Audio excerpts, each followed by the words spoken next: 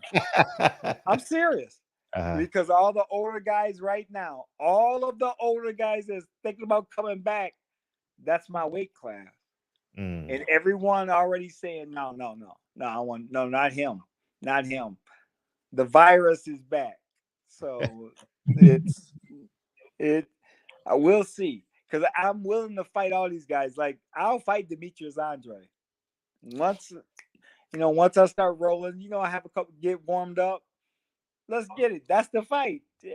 That'll be the fight. If he's the boogeyman, I'm the boogeyman. The boogeyman, let's get it. Who afraid to fight? I don't get it. Everybody's hiding behind their promoters.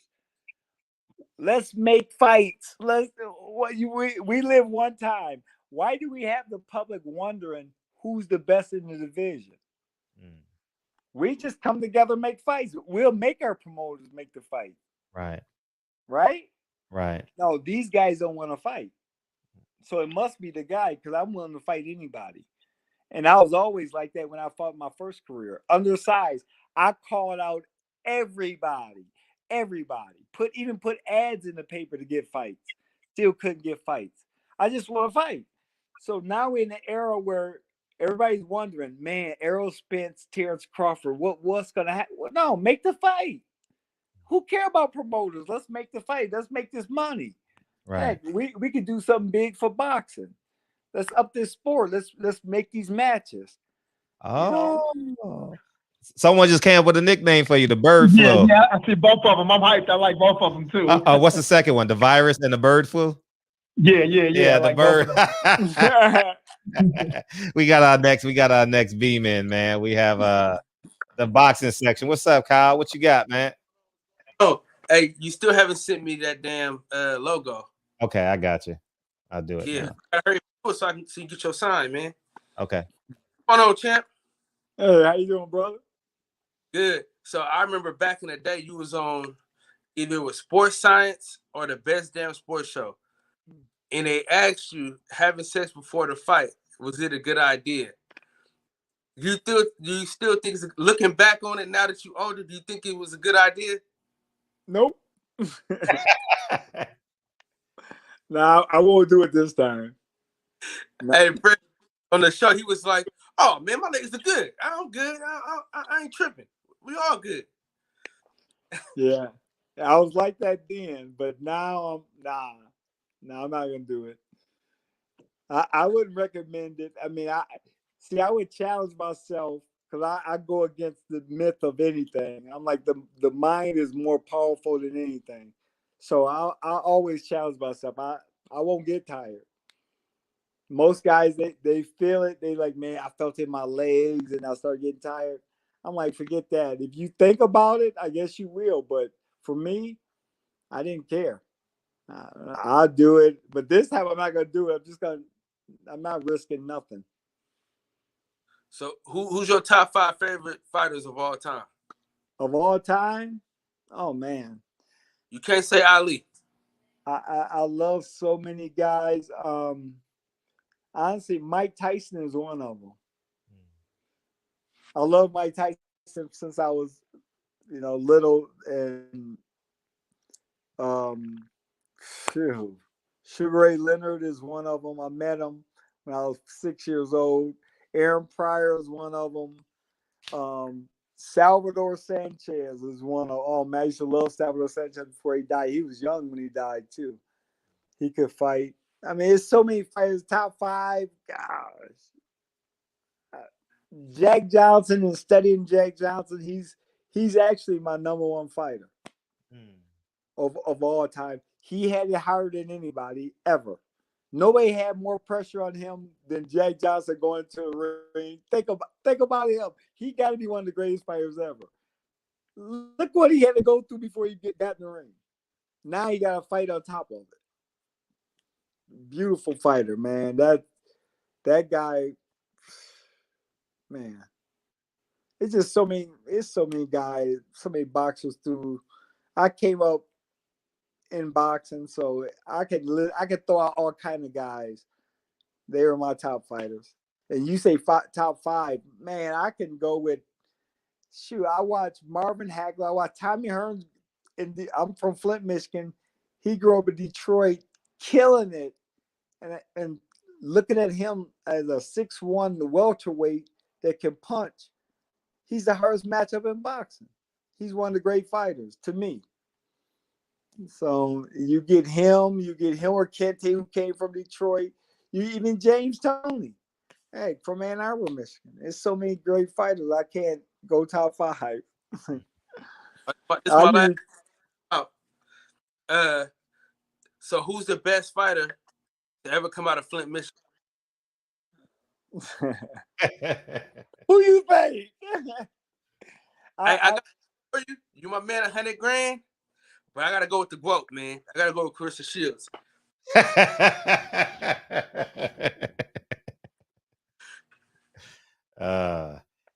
look. Hey, check this out, though. Me, Andre Durrell, and Clarissa Shields, we all were in the Olympics from the same city. Same weight class. All three of us in the same weight class.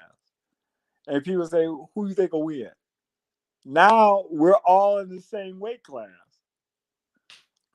We can fight each other. We'll see. One girl, two guys. We'll see who the best. All right, big Fred, make that to my email, man, ASAP, so I can send it off. Yep. All right, thanks, man. Appreciate you. Thank Shout you. out to DB. Love you, bro. Thank you. You too, bro. Shin C says, Champ, well spoken. Have you ever thought of starting a podcast or commentating? Bird's eye view. Of course, I love commentating. I'll break down. I don't think they would like me though, because I'm be really honest. I break it down, just honest. You know, I'm not trying to tear nobody down, but hey, I know some boxing. All right, we got our next beam in. We got Terrence Bailey, man. Terrence Bailey beaming in. What's up, TB? What you got? Hey, man, how's everybody doing? What's up, DB? How you doing, Champ?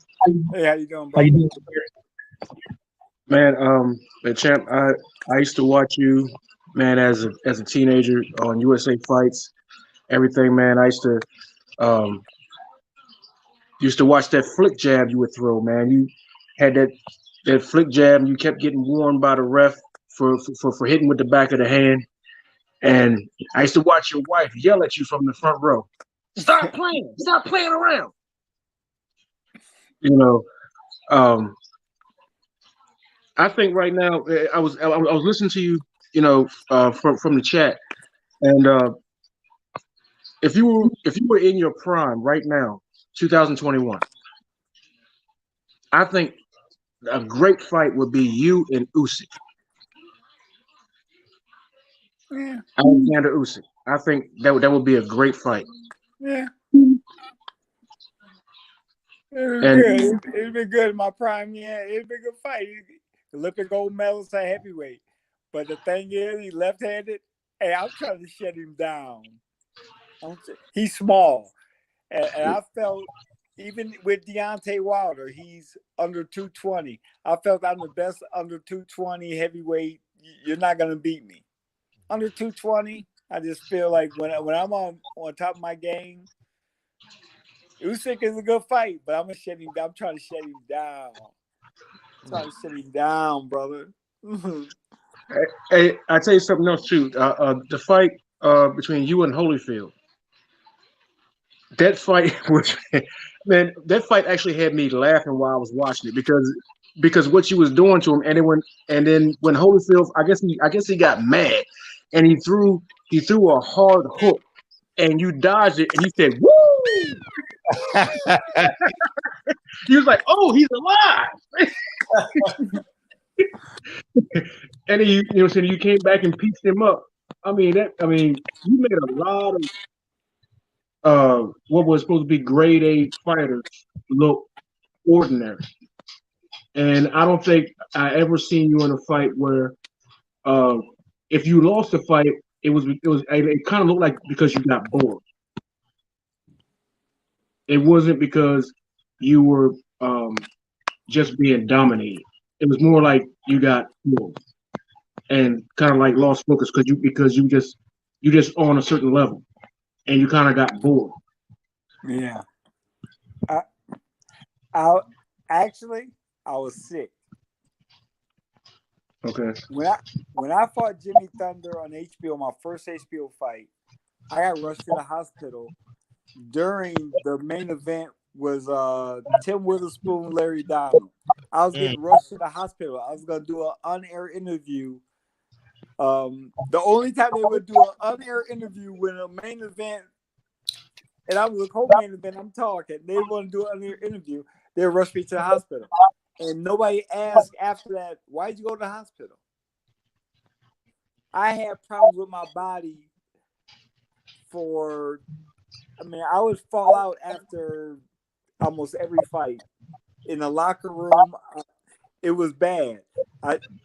The food was killing my body. I had extreme fatigue, dizziness. I had all kinds of problems, hives everywhere. I had all kinds of problems. And then my performance just started going down more and more each fight because I would be so tired. Nobody knew about it until I moved to Las Vegas. I went to a homeopathic doctor, and man, he said, you're allergic to everything. I knew something was wrong, man, because my body was just betraying me.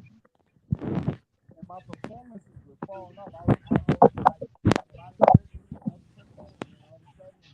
Chris Byrd, you're blocking your. We can't hear you. Now. Can't hear you. DB, I think that's TB's phone, the back feed. Yeah, you got to mute. No, that's not me. Okay, got you. Champ, say something, Champ. Is it me? Yeah, you're low now. We can't hear you. You're so low. Oh, wow. Oh, now you go. You were blocking the mic. The way you was holding your phone. Yeah, that's what it was. My bad. Yeah. I'm sorry. Okay. I'm blocking the mic. Yeah, I'm talking. Nobody listening to me. All you see is my mouth moving. Anything else, TV? Yeah, I wanted to. I wanted to hear what he was saying. He blocked everything he was saying. Yeah, basically, when I put on 50 pounds to go to heavyweight, it ruined my body. I'm so sensitive to food, it just destroyed me. So my performance, man, from my first HBO fight, my second HBO fight, I had no energy when I fought Alicia Castillo. I mean, I was dead. Went to the hospital again after that fight. I was gone. Fought Maurice Harris, hospital again. All these fights, I'm going to the hospital afterwards. I didn't know what was wrong until I moved to Vegas. Went to a homeopathic doctor, and he straightened me out big time. I mean, big time. But I would eat bad because I had to keep weight on until training camp, and I would train for 5 weeks for a fight, and that's the only time I get healthy. And then right after the fight, I got to eat back bad to keep the weight up, and then back training camp, my weight to go back down. I got you. Because I'm eating healthy. I mean, it was just crazy, but it destroyed my body. I had a hip replacement because of the food. Wow. I needed both my shoulders replaced because of the food. I healed my body. I healed my one hip. I was going to get it replaced. And then my shoulders, I was going to get replaced. But I healed those three. But the one hip, I didn't get replaced. I did get replaced. So I was all messed up, man. Okay, well, I want to jump off. But there's one thing I want to say, and there's a question, and I'll get the question in the chat. I started off watching boxing by watching you. There was you, Roy Jones, Obakar, Teddy Reed. Okay. Teddy Reed. Yeah. Matter of fact, I met Teddy Reed. Was supposed to be linking up. Well, I met him years ago. Was supposed to be linking up again. Who else was it? It was that whole class. That whole class, 1990, early 90s, mid 90s. From USA Fights. Yeah. David Reed, I think his name was. He had an eye injury. Yep. Yep. Him. Gold medalist. Yep. Him. I mean, it's all those guys, and you.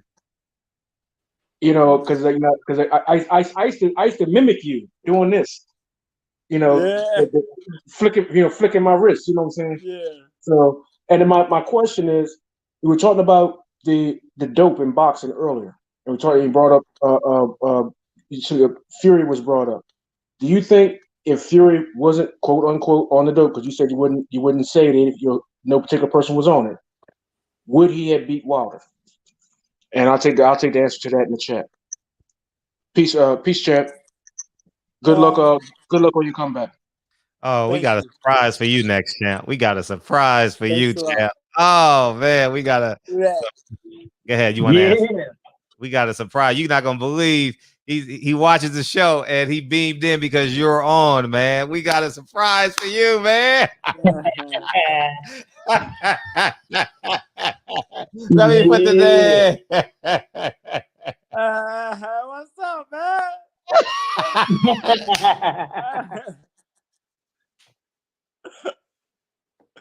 How you doing? How's the health? Yeah, it was a surprise present. No, what's up?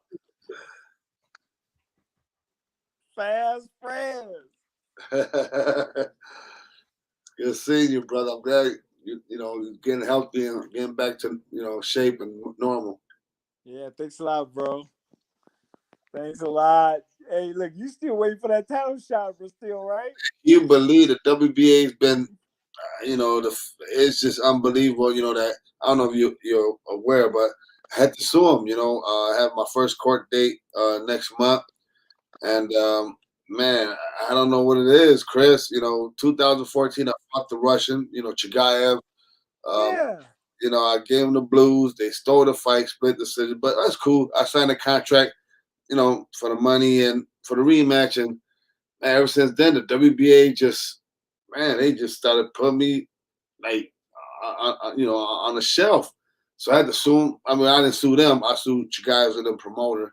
Then here I am, years later, I was supposed to fight the winner of what's that kid? Lucas Brown, when he knocked out Chigayev. So I was supposed to fight Lucas Brown. He tested positive for steroids. So then I was supposed to fight your cousin, Shannon Briggs. And then you there just put the fire. I mean, motivated me. I want to put a statement in there. Because you're my fire. You motivate me. See, it's like, man, if I beat Shannon Briggs, I'll feel more at ease. For my controversial fight that we had, years ago. But yeah, that fight, then I was supposed to fight, this clown, Manuel Char, and he tested positive for steroids. So I'm like, do something. What are you gonna do? I mean, I'm like, man, this is ridiculous. And then here we go, 2019. They say, yeah, Fred, we'll reschedule the fight with the dude who cheated with steroids, Manuel Char. I said, okay, cool. Let's get tested. Let's make sure he tests clean and let's get it on. Vada said they're willing and able to do that. And I'm waiting. Next thing you know, they're like, well, he's waiting for you to sign the contract. I said, okay, but what money? Okay, let's negotiate it first. They wanted to pay the money back in 2018 that he lost, because of the drug test. He failed. So on the heads of agreement, my contract, I was supposed to get my money in that fight. Can you believe it? I have to sue him. So I'm suing him technically right now to get that money. Hopefully by, next month, a couple of months or so, I should be. So the WBA, can you believe they were, instead of protecting us, the fighter, sacrifice our life. We owe. I mean, I'm a little younger than you, but I'm up to an age too, Chris. Yeah. Like yourself motivated me. I looked up to you as I was a kid, seeing you in the Olympics with all my, big brothers like Danelle Nicholson, Martel Griffin, who I used to spar with when you all went to the Olympics back in the 80s. And you all motivated me. But what I'm saying is, it's just how the WBA, all these years, and here I am, trying to fight for the championship in 2019. Man, they just, the fix was in. I guess the promoters paid them off, like you were saying. Ain't no promoter gonna call you, check on you, see your health and wellness. None of that, man. It's crazy. That's, you're so right on the money, man. And I'm happy to have a great fighter like yourself, represent the sport and letting these people know these guys at the end of the day they're for the pocket. And you're proof of the pudding. And speaking of Suleiman, it's interesting you brought that Suleiman in, because like you said, I didn't win WBC. Well, I did win an Intercontinental WBC title and stuff like that. His father is the first one to rank me in the world ranking after I knocked out the Black Rhino. But recently, I don't know if you're familiar. I have a foundation. I help a lot of at-risk youth in the Chicagoland area. So I went to the country, Puerto Rico, after the hurricane. It hit my country very bad. So I partnered up, with my former stablemate, Tito Trinidad, and a lot of people. So I was able to do a lot of great humanitarian things. So Great. doing my foundation. So thank God I'm able to help a lot of kids that needs help, and did that. And then it's just mind blowing that here I am, talking to a great champ, I got a lot of history with, and supposed to be champion, get that recognition. I mean, I was supposed to get it. We danced together, but it's just crazy how Don King and these guys just don't give a F about nobody. And I'm surprised he's still in the picture. I guess that guy Trevor Bryant, I guess the WB Roberto Mendoza did some some very illegal stuff, knowing that I'm the he ended up crowning Trevor Bryant as the new WBA heavyweight champ, and Manuel Char, I guess he's champion of recess. So here I am, man, just going through the blues, man. So you're so right. We're like the poster child of what boxing's supposed to do. Not just regard us who sacrifice our life. We almost died in the ring to keep our health up to par. Not for these cutthroat promoters still in the game, not to just sweep us under the rug. But man, it's good to see you though, Chris. Hey, you too, man. You got a great story, bro. Look, you still in the mix. But that's crazy.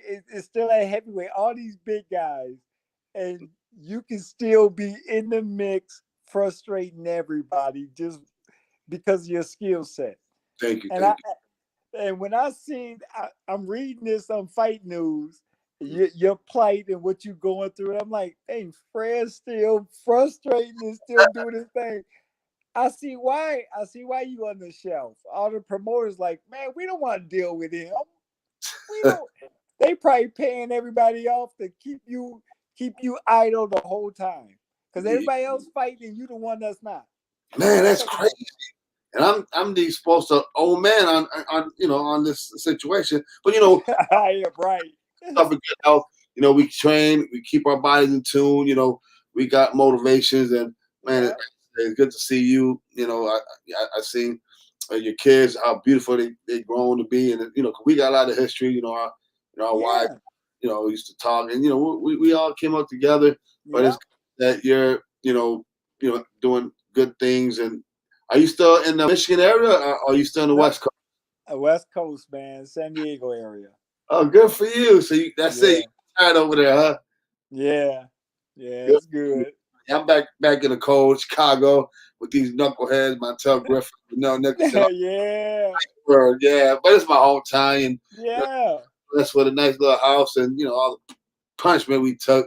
So at least I got something to show for it. My foundation that's keeping a lot of kids, out of trouble and stuff, and be like yourself. That's what it's about, man. Hey, you helping kids out. That's great. Cool. Yeah, I see that you got Instagram, so I think I started following you from my foundation because I'm trying to, build my little foundation, social media platform, of course. Yes. So I don't know if you've seen that. I don't know. Are we friends on Instagram? I think so. I hardly don't do. My kids do all my social media, so I'm like, but I check, cool. social media, we always, I check every so often. How old are you now, Chris? How you only like a couple of years, right? Older than me, or? How old are you? 47, man. 40. I'm 50. Really, man? Yes, brother. Damn, man. I'm not too far behind. It's coming. Right behind you. Wow. And you still gonna do a real fight or an exhibition, or what you plan to do? Fred, I'm trying to win a world title. I'm trying to do a Frezza Kendo. I'm coming back to my original weight class, middleweight, and win me a world title. Oh man, wish you nothing but luck, man. That's awesome, man. That's my goal. Man, that's great. So when you gonna have your little first tune up or right now, the end of what we're in, it's saying the end of April, early May, now. Okay. And what do you think about that trailer? You know, Mike Tyson, Legend League, Urban Legend League, or whatever. Have you have any interest or any connection and possibly engaging for a great cause or anything? Or oh yeah, they called me for the Legends League.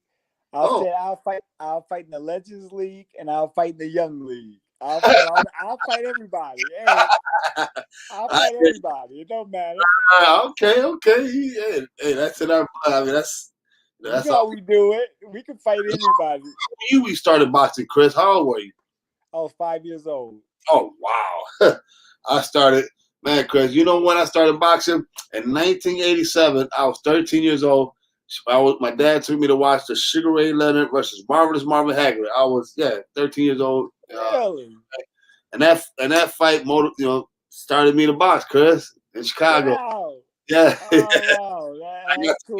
Both my legends, speaking of Mauricio Suleiman at the WBC convention, it's crazy. Like we were talking earlier, Mauricio Suleiman, out of all the sanctioned bodies, IBF, I fought for WBA, none of these organizations don't give a F. Mauricio Suleiman, he's seen what I've been doing with my foundation and wow people. It even helped one of our greatest legends of Puerto Rican fighters. I'm pretty sure you remember Wilfredo the Radar Benitez, who fought Sugar Ray, beat Roberto Ray. Man, my foundation is the one that helped him and his family come to Chicago to save his life, man. So I took him for really? Yeah, he's in Chicago now. It's been going on, close to 3-4 years. Yeah, a lot of people don't talk about that, but I'm glad Wait, he in Chicago now? Oh yeah, he's in Chicago. He's been in Chicago for since 2017, 18, around there. Yeah. Me and my partners brought him, and he's doing a lot better. He was in a fetal position, almost, in death, pretty much. Yeah. Man. So I brought him and his family, his sister, to take care of him.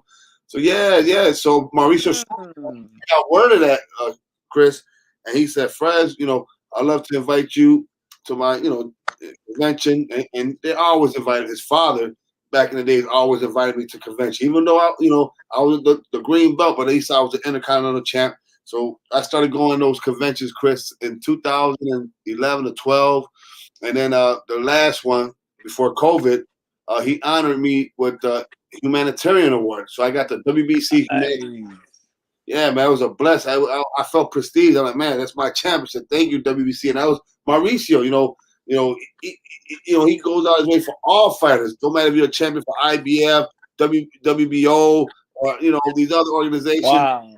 He, like you said, show us the fighters love because, man, he knows that at the end of the day, man, we have no help, and the WBC stepped up the game, man, and me and him very tight, like you said.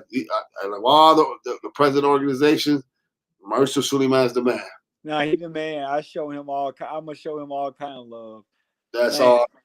Yeah. He's helping with Fredo Benitez too right now. Help them financially and all that. So it's so accurate, and we need more people to be like that. It's just sad that WBO, who's Puerto Rican, had a Puerto Rican legend, the youngest, Guinness Book of World Record champion. Wilfredo was 17 years old. Yeah, can you believe the WBO? Nothing, man. It just wow. Kind of boxing. They're from Puerto Rico, but the WBC, we're united, man. Regardless, you be Latino, Black, whatever. Wow, man.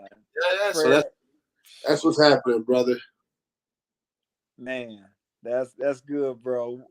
Man, your foundation, you helping people out, you will be rewarded for that. Thank you, brother. That's a great thing, man. And look, you're gonna be world champion again. I just want recognition, Chris. Like you got that recognition, that distinctive recognition. Yeah. It's sad. Hey, you gonna get it. God willing. Thank you, my brother. Hey, so get it, man. Hey, you motivate me. Right. That's one thing. Just to this day, deep down in your heart, I mean, like, when we fought, me and Montel Griffin, who's your former Olympic teammate, and you guys are like brothers. He told me the story when he called you before the fight was made. But at that time you were the best. You beat everybody fair square. And I gotta admit, I was like, damn, I fight Chris Byrd, and the most elusive heavyweight in recent history. Damn, how the hell? But I was young. I'm 3 or 4 years younger with you as well. So I think nobody gave me a chance, but me and my family, and Tito Trinidad gave me a lot of inspiration. Yeah. But man, that was something like. Do you still keep in contact with your attorney, Hanwar? How's he doing? Hanwar? Yeah, he doing all right. Yeah, he's I think he got Triple G down. He traveled with Triple G a lot, like helping with his career. Oh, okay. And he got other fighters too, so he's doing his thing. Okay, you guys still friends? You guys still keep in contact and stuff? Yeah, we talk, every now and again. Stay in contact. The family, we all got families. Okay. Everybody grown up now, so we talk every so often. Oh, that's true. That's true. Yeah, my brother. So, yeah, man. Shoot, man. I wish they could have a world championship. That WBC's planning to have the strawweight. Bridgerweight. Yeah. I mean, I wish Mauricio bless me and you. Fight for that. Here we go for Byrd Kendo too. I'm pretty sure we'll be like Mike Tyson and Roy Jones. I know, right? Bridgerweight. That'd be pretty iconic. But yeah, Chris, man, it's just good to see my old friend that's doing positive things, and that's good that you went back to the West Coast and for your health and wellness, and that's some good stuff. That's what we need in boxing. Yes, definitely, man. How was training? Like sparring now, opposed to like when you're younger, because you still at heavyweight, so you still got to spar with the big guys. Yeah, the thing is, I spar with pretty big guys because my speed thing ain't diminished, but I pretty held my own. I move a lot more, protecting myself, make sure I don't go toe to toe. I don't gotta you hit me, I hit you back. So I'm more technical boxing. So I mean it's okay because I get good sparring. Pretty good fighters in Chicagoland area, up and coming. Prospects. So you got to protect yourself, like you said, man. At our age, you don't want to keep taking these big punches. Yeah. So, I wear my little guard with the nice little protector, so and not getting hit makes it even harder for me to get any sustain any damages. So, but it's important. It keeps my timing right, and I'm planning to do a little tune up myself soon. Well, my buddy Carlos Molina, the former IBF junior middleweight champ, he's in Mexico. So a lot of fighters, been going down there. Like Roy Jones will bring a couple of his fighters, but to get fights and stuff. So I'm thinking about doing a couple of little tune-ups, and hopefully, I get my like you said, the WBA championship. So that's where I'm at right now, my brother. So yeah, I hear you, man. Stay ready. That's the thing. What's going on with Shannon? Is he still playing the box anyway? Man, I'd love to fight him. I don't think. I don't know. That's another case. I hear you. You a hard matchup, man. You think about when I think about boxing and think about heavyweights, and I'm going through my mind. I'm looking at this era. I'm like, who gonna want to fight? Who gonna want to fight him? Because the thing is, a lot of guys don't think like you smart. You could figure out stuff. You're a smaller guy and figure out stuff faster, speed, shut down time. When you start shutting these guys down in the mind, they don't want to throw punches because you'll counter them. What do? I'm looking and thinking like, I see why you on this show, because the reputation is going through boxing. It's a small community. And now it's like, dang, we gotta fight Fred. I don't want to fight him. That dude stands by the boogeyman. Big time, the boogie man. Oh, that's awesome, brother. Man, you think about it, and then now you gotta sit back and think, dang, I guess this is why I'm not fighting. Right, right. They'll do everything to keep me from getting this title shot. Yeah, that's crazy, man. I never thought in a million years, man, that they could try to get away with that, man. And now the good thing is though, which has never been done, Chris. Normally when you sue a sanctioning body, you got to sue them in their jurisdictions majority of the time. And their jurisdiction, I guess, is in Washington, Seattle, Washington, something like that. But it's time to sue them here in Chicago in the federal court, and in Illinois. Really? Yes, yes. I don't know if you heard of Austin Trout. He ended up suing the WBO. They did pretty much similar to me, but of course my case is way worse because it's been going on for over 5 years. So Austin, I don't know if you're familiar with his situation with the WBO. No. Yeah, he won. I guess he won as well. His case goes to New Mexico. That's where he's from. So he's in the process. He sued him for like $40 million. Yeah, if you Google Austin. Wow. Yeah, he just won a fight not too long ago, so he's staying busy. So that's why now that my lawsuit, everything went through, so I'm gonna do a couple of little tune-ups, to let them know, put in their face, I'm still good health. I'm 47. There's nothing wrong with me. My MRI, shows that I'm healthy as a 25-year-old, and it's just sad that these sanctioning bodies, go beyond length. When these promoters pay them, behind the doors, and just try to sweep us under the rug, man. But but we're gonna keep on fighting, bro. That's what I'm doing, bro. Justice must prevail. Yeah, it must. Hey, you may have to wait your time, but when it comes, when preparation meet the opportunity, you'll be ready. Oh yeah, right. So yeah, man, it's good to see everyone, here, a historic moment, because we got major hits here. Go ahead, my brother. No, man, y'all can't leave without talking about that fight. Y'all know damn well y'all can't leave without talking about that fight, man. Oh, Friends, tell him you won. Friends, tell him you won. He said it was. Yeah. He gonna say that. Look, I said in the ring. I said, man, I lost this fight. Yes, I said it in the ring. Yes, yeah. And you were like, Fred, give me. No, it was John Honorer was saying, Fred, please give Byrd a rematch. And I'm like, no. It was Already. Yeah. Right before the decision. So all this was being said. I don't know if you guys know about that, Freddie. Wow. Yeah. So his attorney was telling me, please give us a rematch. I said, no problem. So like Chris Byrd, like, you got this. You can see it in his voice. And I remember that like it was yesterday. And so I was in a gracious moment, even though when they announced it, I was like in a dream thinking, I'm the heavyweight champ. And then when I came back down to reality, after I got interviewed by everybody, even George Foreman was surprised, like, why is Mr. Okendo not that upset, bitch? I would have been furious. I'm pretty sure, Chris Byrd heard it from all angles, in the boxing industry. And, it's just sad that Don King, he should have gave us an opportunity to redeem ourselves, to fight in a rematch. But I mean, what was your take on that, Chris? I mean, what would King? Man, he not gonna do nothing. Hey, look, I look at the fight like this. I won. Oh, thank goodness. I ain't fighting him again. If I gotta fight him again, I gotta fight him again. But I don't want to fight him again. I'm just gonna move on.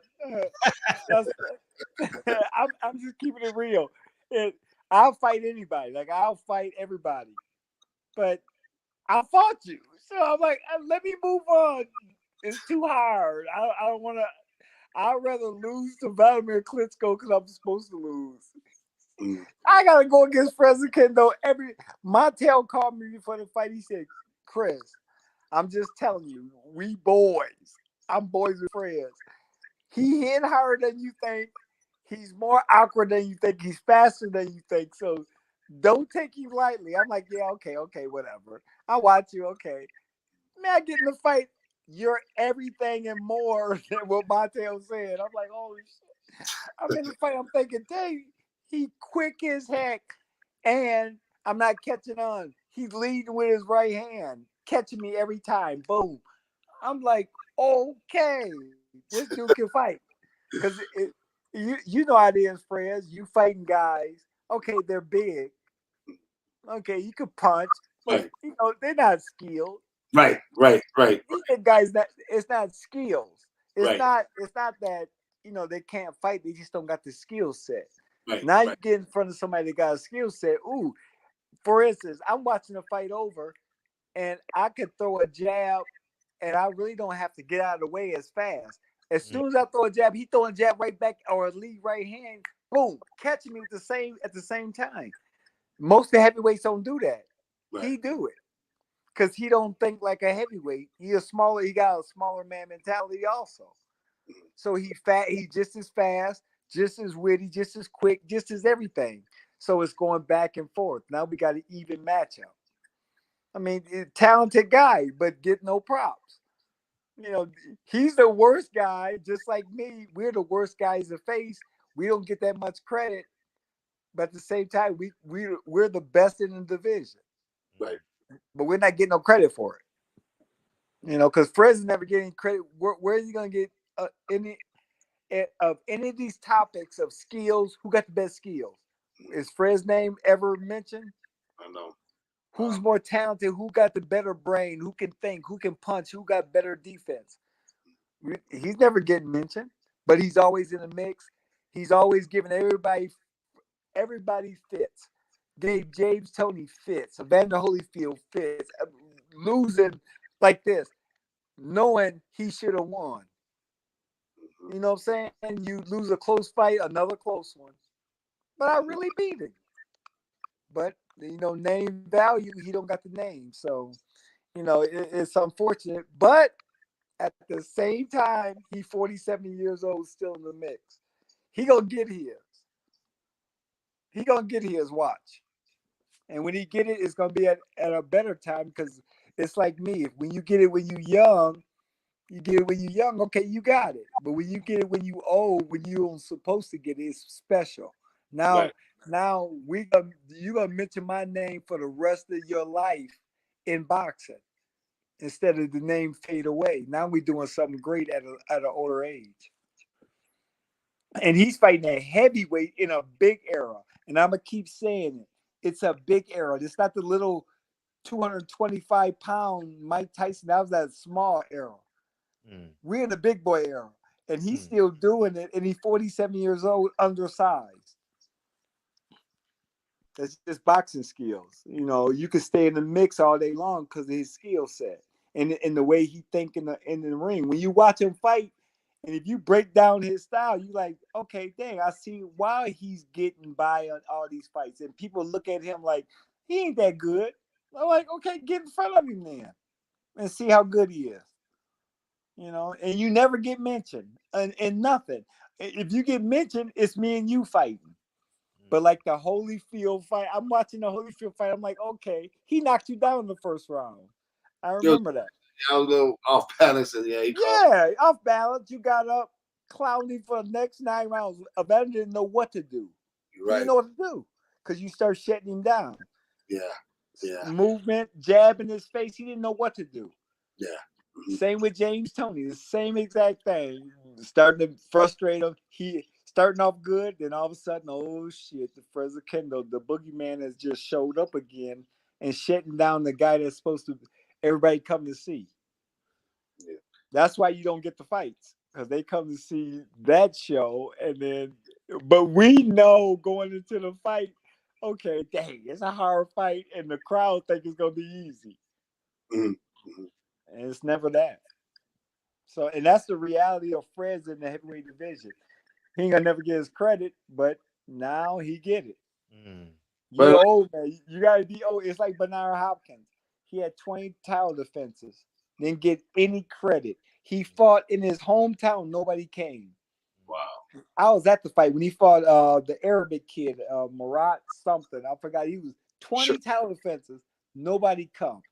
Oh, wow. Come to an end of his career. Now he's celebrated. Wow. Oldest champion. Get all the celebration at 48, 49 years old.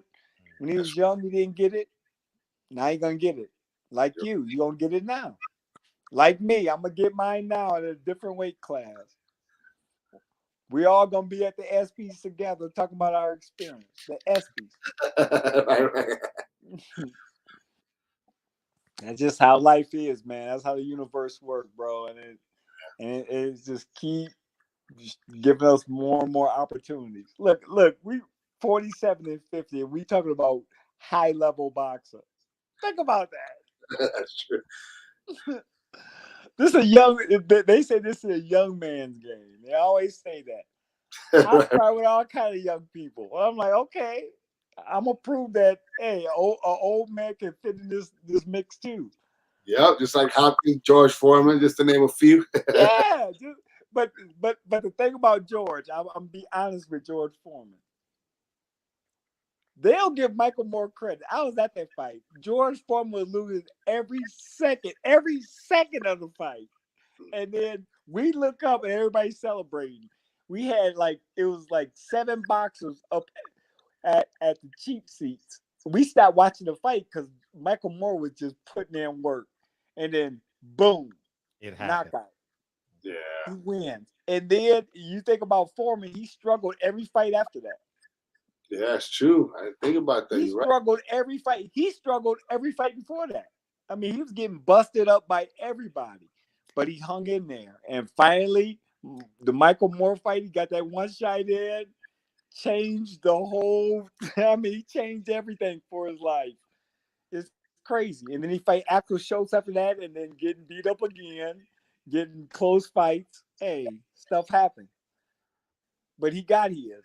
But see, you're a tricky, slick, smooth heavyweight where you just not get touched, can maneuver around the ring. You got that style. I mean, it's fun to watch for me because I see how you pick your. I've been watching you lately.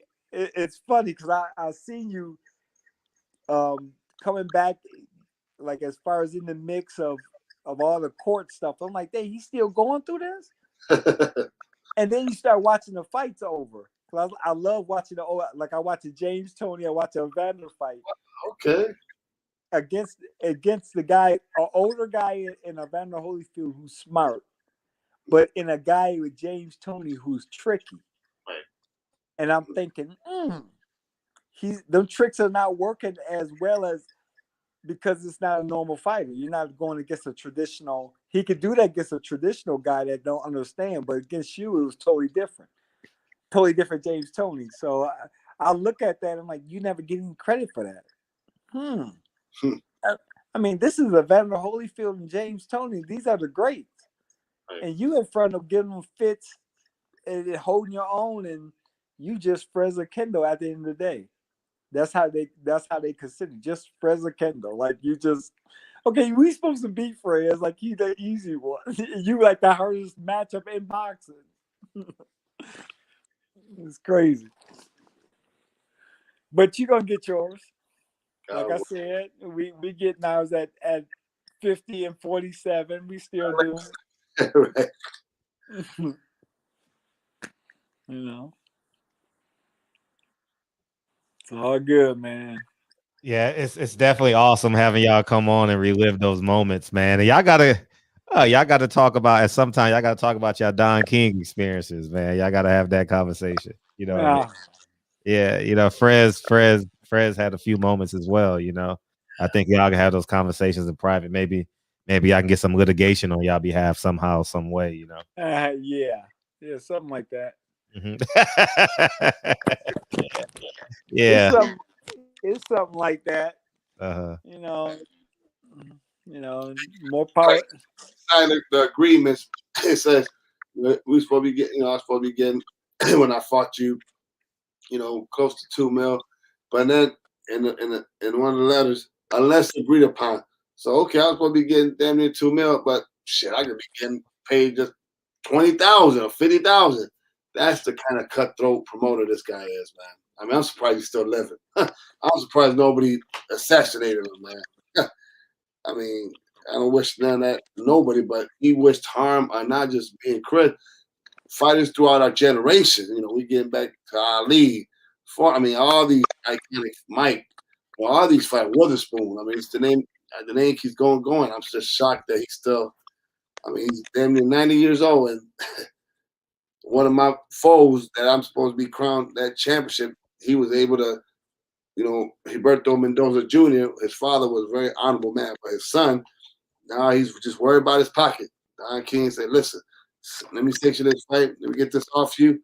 We've been doing business throughout decades with your dad, and his son's like, all right, here, you throw me a little something. So that's how it goes. Yep.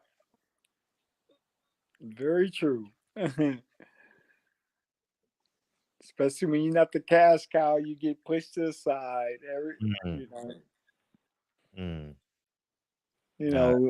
When he talk about that, when he bring up that subject with that certain promoter, it brings up a whole different just a negative response. As soon as you bring it up, it's negativity added with it. So it's that for me, it's not even worth talking about. Like, you're right. Right. You're 100% right. I agree. I ain't even okay because we all got story. All of us at that time, we all seen it for ourselves. We would go to the office, we see it for ourselves, and we all talk about it, and then it's over. You get cheated bad. You get cheated so bad, you like, man, I wish I had another career. You know who I talked to at the WBC convention the last time before the COVID? I'm pretty sure you know him as well. One of the fighters that I grew up watching, actually, he retired, Sugar Ray Leonard. It's the great Terry Norris, man. He was telling me about Don King. That man, Frez, I read about you. Man, that dude, I'm one of the rare ones that was able to sue him. And, he got his money.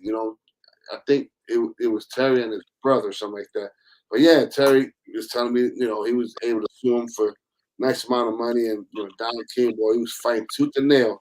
Well, yeah, Terry Norris was telling me this back in 2019 about his terrain with Don King, and like you said, Chris, it's just a waste. It's just Terry Norris like, I'm good. I got my money, so I don't even want to talk about us. I don't blame you. Yeah, I mean, I was in court twice with Don. Oh wow, I didn't know that. Yeah, we sued twice, man, and I spent a lot of money. Wow. Playing games. It was a game to him. So, and I ended up spending tons of money. Oh wow. Just to get and one was just to get my just to get my equal pay, just to get my full pay. Oh wow. And I'm paying $250,000 just to get my full purse. I'm like, really? And then the second time, the same thing, I'm paying that much money to get a release, just for them to release me. I said, forget it. I spend, $250,000 again. And you're like, just to get a release? Really? Go through all it. And he played the game with us. So, it was so pretty. I had to give him props on this one because this was all a game in court. He played the game, made us spend money, made us go to New Jersey, made us do all this stuff. And at the end of the day, okay, I'll release you. You could have did that on the phone. Unbelievable. You spend tons of money, but I'm released. And I'm like, okay, good. I dropped a lawsuit. I did everything. As long as he released me, I'm good. Right. I said, we'll never have to talk again. I don't care what money you owe me. I don't want to go through it because if I go through court, he gonna drag it on. You're gonna spend so much money trying to get the money you broke. So why do it? That's crazy. Yep. Mm-hmm. Mm-hmm. Who want to fight like that? Who want to have that on your mind and go into a fight? Yeah. Boxing, like you said, Chris, 80% mental. I mean, yeah, that. Think about that.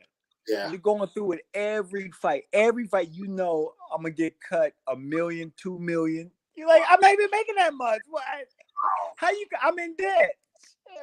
Heavyweight championship, right, Chris? You're supposed to be making millions. This is the heavyweight champ, the most prestigious title in sports, and this guy still be pimping. Man, but it makes you not want to box. You like Zab Judah went through it. If you talk to Zab, I remember hearing him before he lost his world title, he said, "Man, Don ran me around, did this stuff, not paying me. I got to worry about all this stuff, and then I got to fight." Oh wow! How you gonna fight? You Right. got all this stuff on your mind. It's tough, and a lot of people don't know. Like, you go through it with your promoter, and especially if you're owed a certain amount of money, and you're not so-called performing like the TV networks want you to fight. You may fight one fight, you look good. Next fight, it's a style matchup. You may not look as good, and now all of a sudden, we're the guys that get written off. Like, oh, he's not that good now. Because we're undersized, we're not big punchers, and now all of a sudden we're written off. But we win, but we don't look as good. Right. Like, you can't win for losing. Now Don, well, network ain't giving me no money. I know I'm supposed to owe you this, but did I give that? Doesn't what does that mean? Right. We signed a contract. What? It doesn't go by how I perform. The contract states this. Well, did not give me the money, and I signed a contract. Right. But he like this. Well, I guess you're gonna have to sue me. Think about that. I guess you're gonna have to sue me. He don't care. He was like, "Well, sue me then," because he know you're gonna waste all your money in court. Yep. Wow. So you can't win for losing. I mean, it's part of boxing, and then you expect us to go out there and perform. And then even Evander Holyfield, I fight Evander Holyfield. He's owed money, and he's asking for his money before he fight me. It's like, hey, where's my money for my last fight? Well, I'll give it to you. And he don't get it. So how do you think he feel when he fight? Wow. It's just, who want to go through this, man? That's like when I come back this time, if these promoters are acting the same way, I'm gonna call them out. And I'm gonna talk about what do I care? What they do? Put a hit out on me? I ain't scared of that. Because it's crooked. We live one time. You box and you have dreams and hopes, and you have boxing skills, and you want to do this in your career. And now you got to run to a manager or promoter that just holds you up and stalls you out and not pay you and not do this certain stuff, and then badmouth you in the media, and people believe him more than me. I'm like, when do people start believing Don King? Why would they believe that? Wow. He did all this stuff for me. Really? I'm like, really? He did nothing. So, it's crazy. But this time I'll be more outspoken. I'll tell, we're social media era. I'll tell everything. Hey, this is how boxing is. And this person, this promoter, this is how he is. I'm not gonna hide nothing. Why not? Why? I want to tell the public everything. Hey, you want to hear high level stuff for that high level athlete? How he getting robbed and these promoters are horrible? Or hey, if he's good, if a promoter or manager good, I praise him. Right. It's just, it goes both ways. But I'm not gonna get cheated. I'm not gonna get talked about, and I'm not gonna be a yes man for nobody. This is my comeback. This time I'm talking. I'm not gonna have nobody talk for me. I want to be the best in the world, the best. Just like Fresno Kid, I want to be the best heavyweight. I want to be the best middleweight, and be the best pound for pound at the top. Skill set still good. So I'm at my weight class. I'm excited. And I'm even more excited seeing Frez right there because he's 47, still in the mix at heavyweight. In the mix. Frez for that light heavyweight and amateur. He ain't no natural heavyweight. Remember that, yeah. I mean, that's important because we know the heavyweight 178 to 201. Look at that. That's 23 pounds.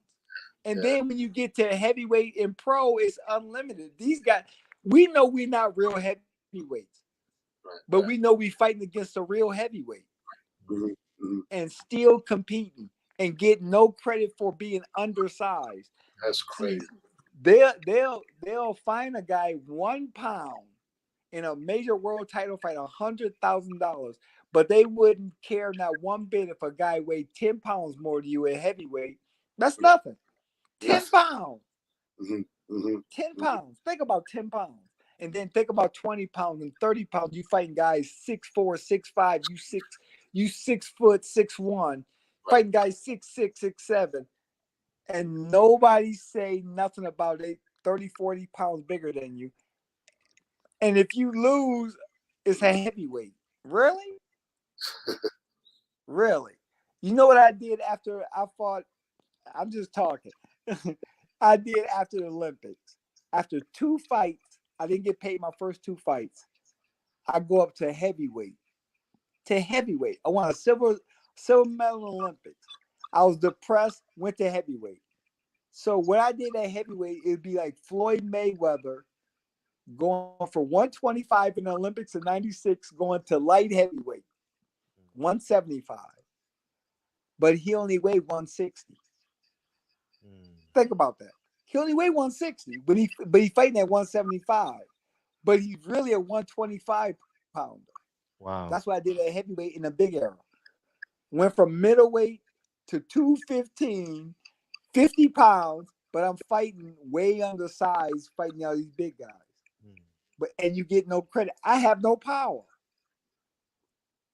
I'm considered to have no power, and you get by and win 2 heavyweight titles. Fred's considered to have no power and should have won 2, 3 heavyweight titles. But he's getting no credit for it. Even now, considered to have no power in this big division. And nobody talk about him being 47, still in the mix, still at the highest level. Really? You got a story like crazy right now. 47 years old. That don't make any sense. And nobody talking about him. No, that's crazy. The barbershop is. There you go. There you go. Yeah, that's my piece, man. I'm good. This is a great show, man. Thanks for having me on. Yeah, for sure. Appreciate it. Fred, nice talking to you, bro. Nice seeing you, man. Hey, you inspire me now. I'm looking you back in the mix. I'm like, okay, I gotta really do it. That's Fred Kendo. You about to kill her. Hopefully, maybe Triller or the Tyson League, whatever, and they do their thing. If they want a nice little show, me and you, I'd love for that to happen. You know what I'm saying? I mean, let's make a little history if it's given opportunity. Man, I ain't fighting you. I weigh 160 pounds. Right? You crazy? You was hard enough at heavyweight. You think I'm gonna try to fight you now? You crazy? Yeah, I'm weighing, walking around. I weigh myself today, man. I was like during the summertime, normally like 225. I weigh myself today. I'm like 234. So I gotta cut a little bit. You're right, Chris. I gotta cut just a little bit. But it's just this weather been so cold. No excuse. It's just I gotta get. I love running outside. I love running on grass. So running on the treadmill. I mean, it's hard, but that's what I gotta do in order to maintain my weight. Because like you said, Chris, I'm better like 220, 225.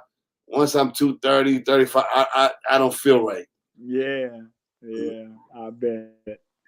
But it's you right now. When it comes fight time, you probably trim down to your real fight weight. And then the President Kendo is back. You're like, oh, shit.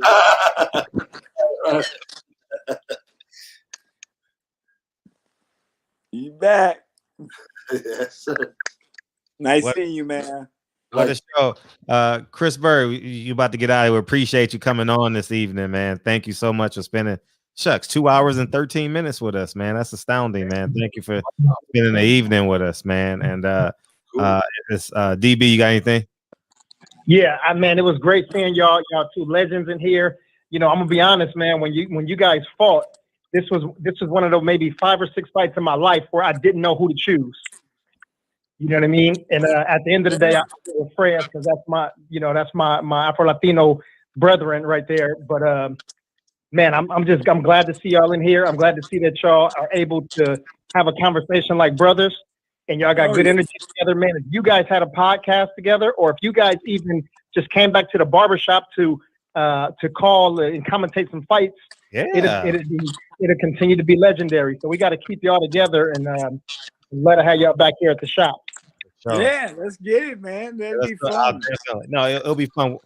Yeah, but we'll definitely put something together where we can just talk boxing and watch boxing simultaneously. You know. Yeah. Yeah. Let's get it. Yeah, let's break it down. I love it, man. I love boxing. I love Yeah, I breaking down know. boxing.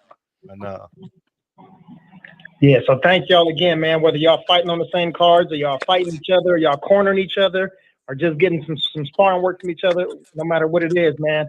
You know, from this point forward, when people ask you about the highlights of your careers, now y'all can say, you know, we had a conversation when we reconciled or met back up and had a conversation in a barbershop. Yeah. Yeah. Yeah, because he did say you were his toughest fight before you even came on.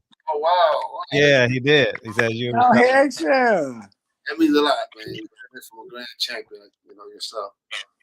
Yes. You know, so I grew up watching you all. You know, you all before me, you had trailblazers.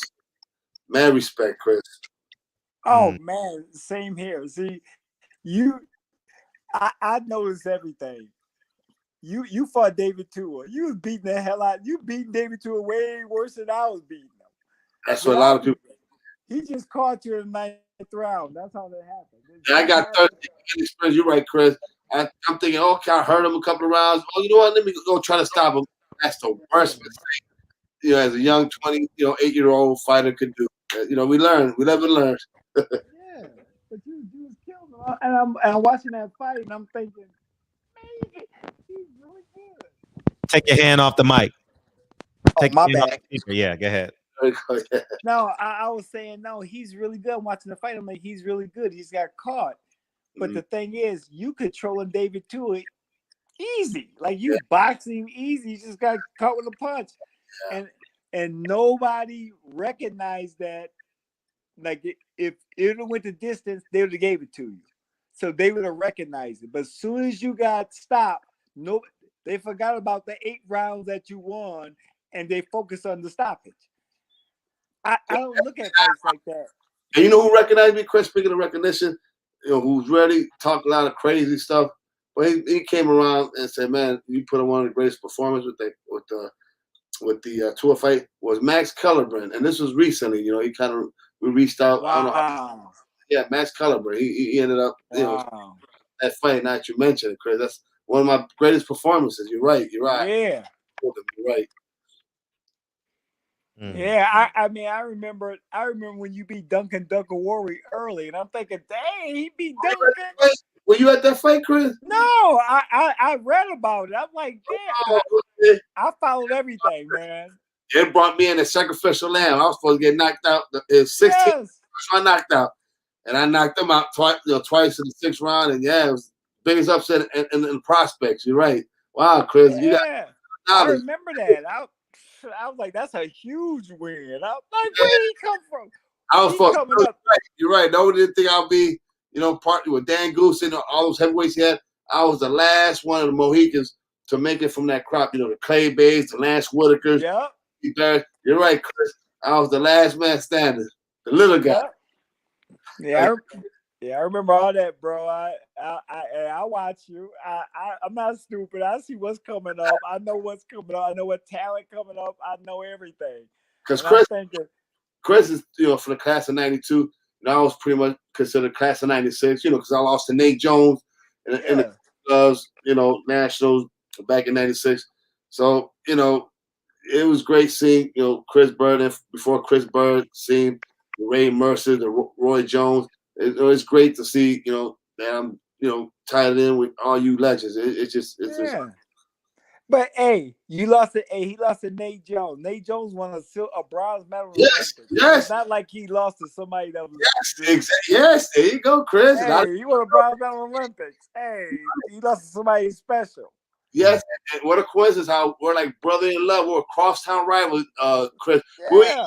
We're a mile north south of each other. We're from the similar housing projects. He was from Cabrini Green. I was from Nathan Palm, and it's crazy. 2 of the best heavyweights in the United States to go to Olympics live just a mile away from each other. Did you know that, Chris? No, I didn't know that. Yeah. That's my brother. But check this out. Did y'all realize this? I always wanted to say that to one of the Chicago brothers. You know, in 3 Olympics straight, 1992, 96, and 2000, 3 Olympians from Chicago made the Olympics. All 3 came out of prison. Man, yes. A lot of people don't know that. Wow, good one, They don't know that. All 3 came out of prison and made the Olympics. Man, Chris, thanks for bringing that up. And you're 100% right. It's crazy that the Nicholson 92, when he first got out, I started sparring with him thinking, oh, I'm going to beat the shit out of this big guy. Man, that guy started out clowning me at the gym. David Diaz, he was my teammate. He was like, you got to be careful. He did it. Nate Jones, 96, my Archtown rival, my classic crosstown rival. And then Monty Barrett. What was his first name? No, it was Michael Bennett. Michael Bennett. Yeah, Michael Bennett. Yeah, he came out of prison. He was from the north side. He was from not too far where I grew up. Wow. Yeah, raw. Damn, like from the same area. And you're right, man. A lot of people don't know history. You're right. They don't talk about. Think about it. They came out of prison and made the Olympics. Yes. Olympics. This is not something minor. No, you're right. These are, like you said, criminal. I mean, their past. That's the past. Look at that. Yes. Look at the story behind that. 3 guys from 3 different back-to-back Olympics came out of prison and made it. That shocked me. I didn't know Doc was in the Olympics until I was at the Olympics. He told us. And it shocked me. I'm like, damn, he came out of, I fought my whole life and I made it. My brother didn't even make it. He boxed his whole life. You're right. Man come out of Olympics. Within 2 years, he on the team. Beat everybody. Record breaker. Almost beat Felix Savone in the Olympics. Yes, almost beat Felix. Lost by 2 points. With gym shoes. He forgot his boxing shoes. He had his his boxing shoes. Had gym shoes. That. Yeah. How crazy is that? I'm like, what? Because he was my Olympic roommate. Oh wow! So it was me, him, and Montel. We're in the same room. Oh, Griffin. Okay. I didn't know that. Yeah. And he told us in the room. He had a box of cards underneath the bed, and he said, "Hey, I was in prison. These cards are from my inmates that I was in prison when." I was like, "What?" You didn't know that? Oh, you didn't know that, Chris? I was like, what? Oh, wow. And it blew my mind because he made the Olympics, but within 2 years of being out of prison. I'm like, really? That's unheard of. He was a basketball player. Yes, a top 25 basketball player, went to prison. Great basketball, like Kendall Gill, Simeon, all these players from Chicago. Yes, you're right. You're right, Doc. Yep. I'm like, this is crazy. And he comes out a basketball player and makes the Olympics. This is not like the U.S. championship. This is the Olympics. Right. Wow, that's true. What? It's not an easy feat. Yeah, really?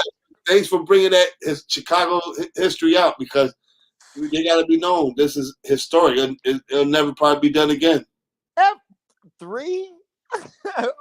Wait, come on. Yeah. I'm hearing these stories. I'm like, wow, you come out of prison and make the Olympics. It's not like, what?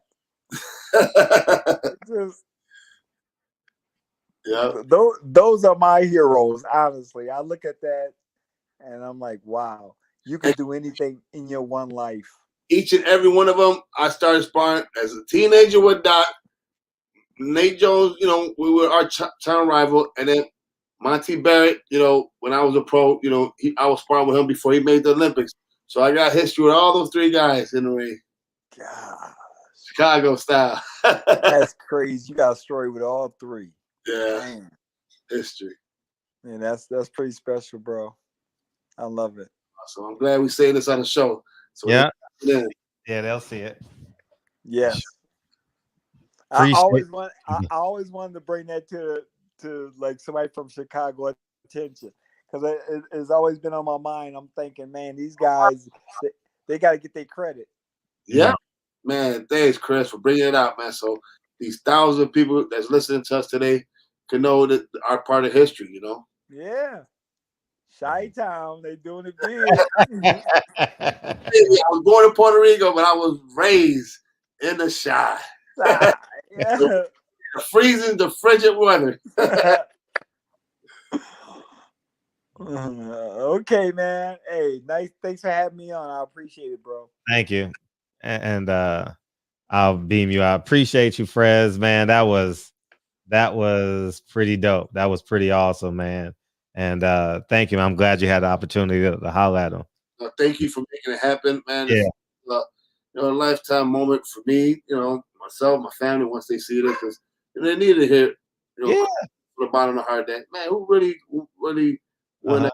And, he's, like I said, he was grandmaster in the ring and all that, but I was the first one to decode him, and it feels great just to hearing it from his mouth and telling the world that, man, I was saying that, he won, and he did, he did, and he just said it today that he would never want to fight me again.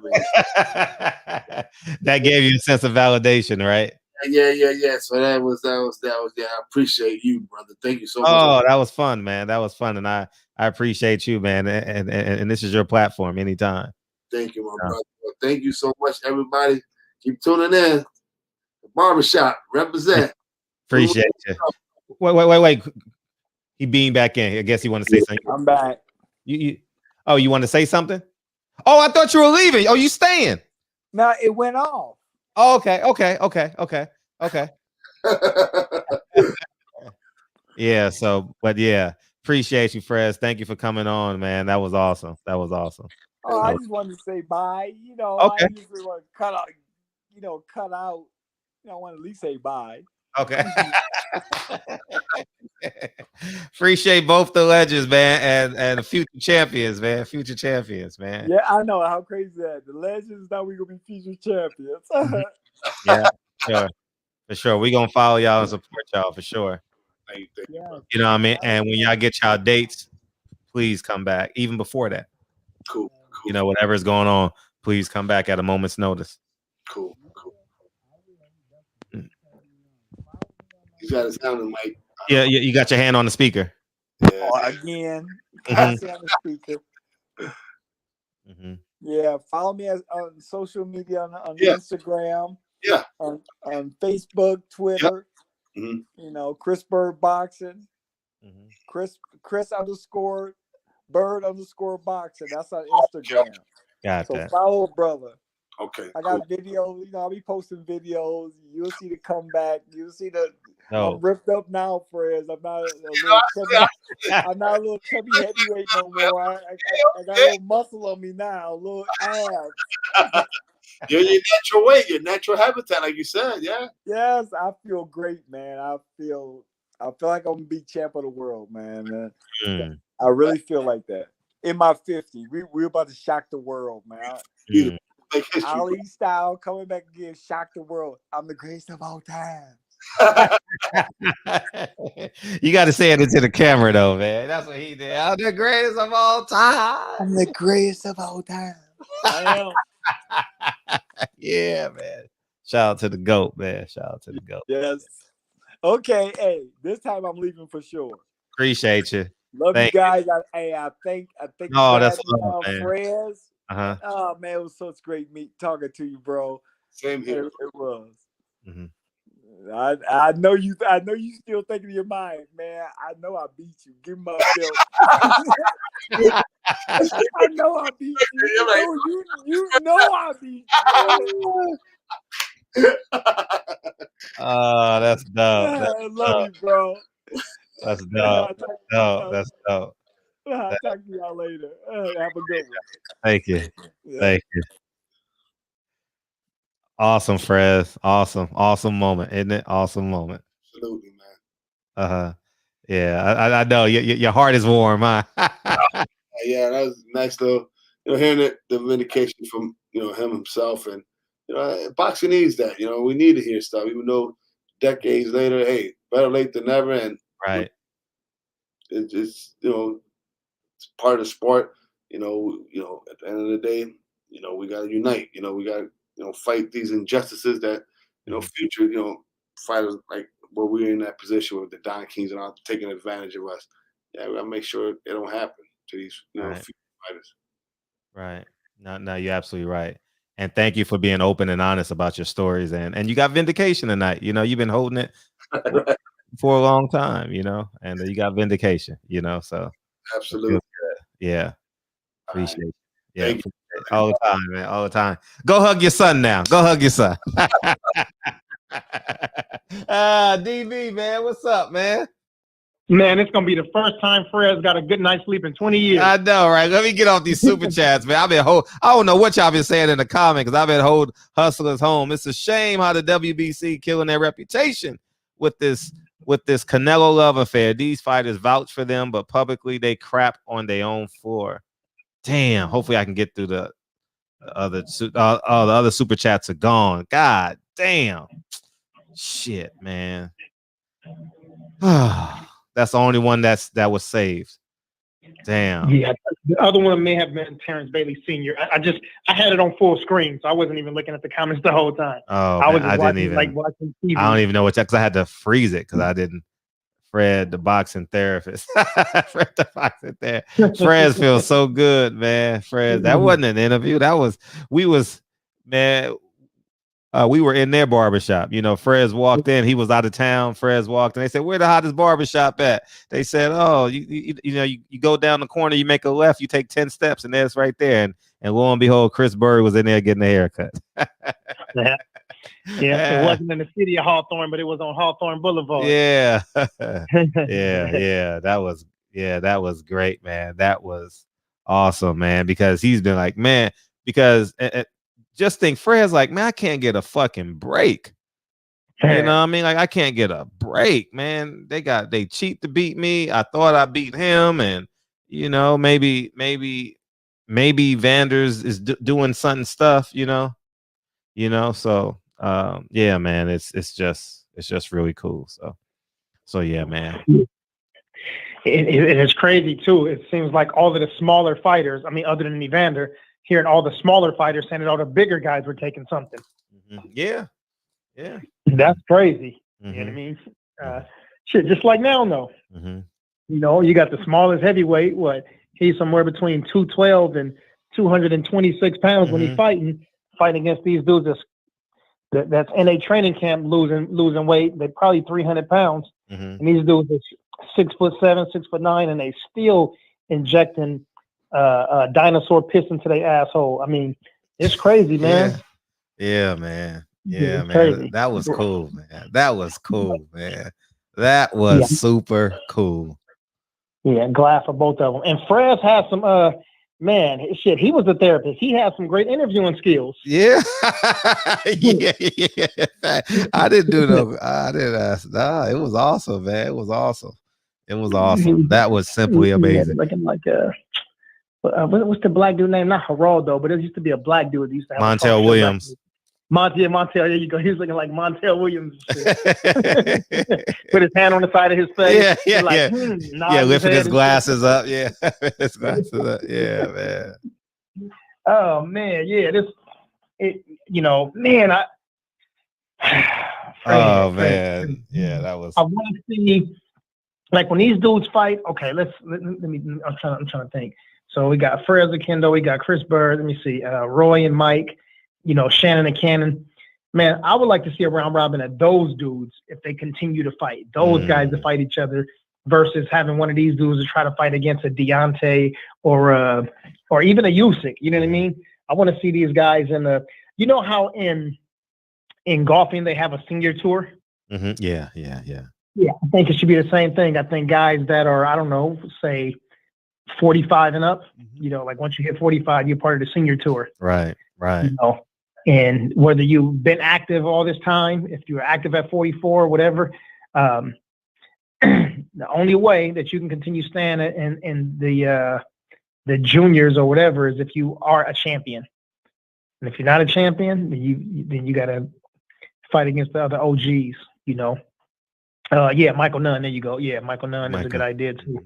Yeah, and man, you know, I think it'd be cool for us to have like these venues down here at the Staples Center or I don't know, somewhere down here, you know, in LA, and have, me, you, Tank, Reggie, Kendall Gill commentate the fights. Like just like some cool ideas for some local shit. I know we probably can't afford to get Mike and Roy. They probably asked for $1 trillion, but yeah, that'll be cool, man. And then when the Silent Hero trophies belt, Silent Heroes trophy and a barbershop belt. Right. And Malish agrees. Shout out to Malish, man. Thank you for the super chat. Thank you, dog. And I think I saw Reggie Owens. Who else for the super chat? I didn't read. Who? That's pronounced Melik. Melik. Thank you, Melik. Appreciate you. Yeah, that was dope, man. Yeah. Yeah. Terrence Bailey had a chance to say what's up to him, so that's good. Yeah. And I think some people weren't here in the beginning. I know Mir wasn't here, but a few other people didn't get a chance to hear that Byrd was saying that he was trying to fight at the lighter weights and that middleweight, but he wasn't getting no fights. Did he say the promoter dropped him because he couldn't get fights? Yeah, dropped him in front of his face. Man, sold him in front of his face. Sold him in front of his face, yeah. So, ended up forcing the dude to fight as a heavyweight. That just reminds you of some of the old shit that happened a century ago. You know what I mean? with all of our other OGs, back in the 1800s and the early 1900s. Like these dudes end up having to fight 5-6 times a night, fighting dudes in the UK. And if you knock them down, we're gonna take you to jail. Type of crazy shit. That was. Yeah, man. I love these. Man, I love these. Yeah. What did he say about Clarissa? I know H Money asked him something about Clarissa. Who's the best fighter from Flint? That was Kyle. Yeah. Kyle asked that question. Kyle, that's right. Mm-hmm. Kyle, yeah. I wonder if he's doing anything with her, or if she's doing anything with him at all. Community stuff, since they have the water crisis, amongst other things happening in Flint.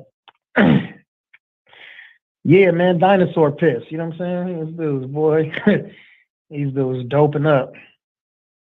Yeah, that was good, Fred. Do y'all want to open up the phone lines for like 20, 30 minutes? I'm pretty sure people want to respond to that. Yeah. Patty Dean too, man. Made it happen again. Oh, yeah. The producer of the year. The producer of the year. The producer of the year. The producer of the year.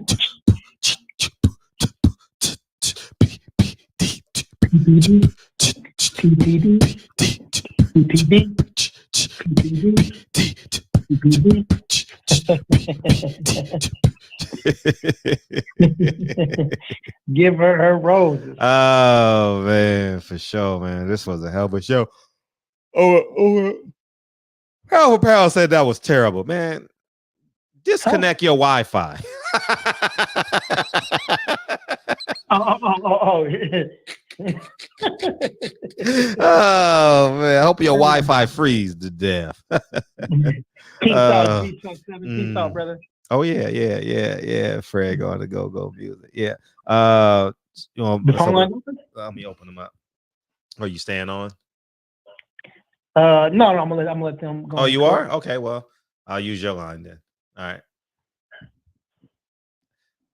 Hang up, nigga. I'm gonna use your line. Use my line. I'm like, what is it? Yeah, because I got yours is open.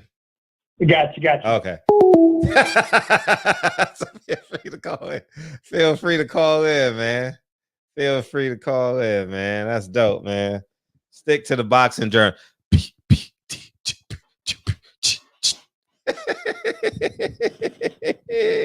Call in, man. Somebody call in and encapsulate this show, man. It was awesome. We had Fast Frez on tonight, man. That was awesome sauce. That was awesome. I should have known you were gonna call in. What's up, man? What's up, Chi-Town? What's up? Yo, what it do, Fred? What it do, man? What's up, man? Hey, man, that shit was dope, bro. Wasn't it? That shit was dope as hell, man. That shit was stupid, man. Oh, man. Yeah, man, that shit crazy, bro. Like Chris Byrd, he come back as a middleweight, man. Like Man, that shit's crazy. Mm-hmm. I cannot believe he's coming back as a middleweight, man. Like, how you think he gonna match up in this new era, man? Like, We'll see. We'll see. We'll see. I mean, he's gonna fight a tune up, and he say he feels great. So I mean, let's see it. You get one life to live. Yeah. Man, so yeah. Shit, that's all I really had, man. Oh, I mean, appreciate. I did I was studying my final. Well, I did my final and shit. So I was taking. Congratulations, man! Show, Congratulations. Man. I scored over like a 95%, man. What, oh, for real? So you passed your pimpology course? He passed his class, dog. He about to get these hoes. Oh man, you passed your Hustler Slim course? Okay. I took my CCNA for cybersecurity. Okay, got you. Yeah. So that's all I had. I'm back in the chat. Appreciate the call. Oh man, appreciate you. All right. One. Yeah, man. He passed his class, y'all. He passed his class, you know. He about to have them all now. Cybersecurity, man. He gonna be getting these he gonna be having the OnlyFans free now. He can get his $4 back. He ain't got to worry about getting his $4 back. I'm gonna show her. I'm gonna change her password. Oh man. But yeah, man. That was cool, man. It's cool, man, when you can bring the people that you see on TV, they come to life. Like, wow, that's Chris Byrd. You know, Frez Akendo, man. Frez Akendo. Yeah. It's funny how I knew so much about Frez Akendo. I told you guys this last week because he trained in LA. I didn't know he trained in LA, but his name would bounce off of LA. That's because he was training in LA. I got it at served fresh. Served fresh. You know, Albert Hainsworth tomorrow. Albert NFL MVP. Albert Hainsworth tomorrow. 4 p.m. 4 p.m. So we got 2 shows. 4 p.m. tomorrow. Albert Hainsworth. So that's gonna be dope. Yeah, man, it's gonna be exciting. So that's where we're at, and should be pretty dope. Mm-hmm. So what's up, Reg? What's up, man? Good one, Fred. Good one, man. You almost brought tears out of Fred. I know. Yeah. Man, that was a special moment for him, man. And they didn't want to leave, man. No, they didn't. I just let them go.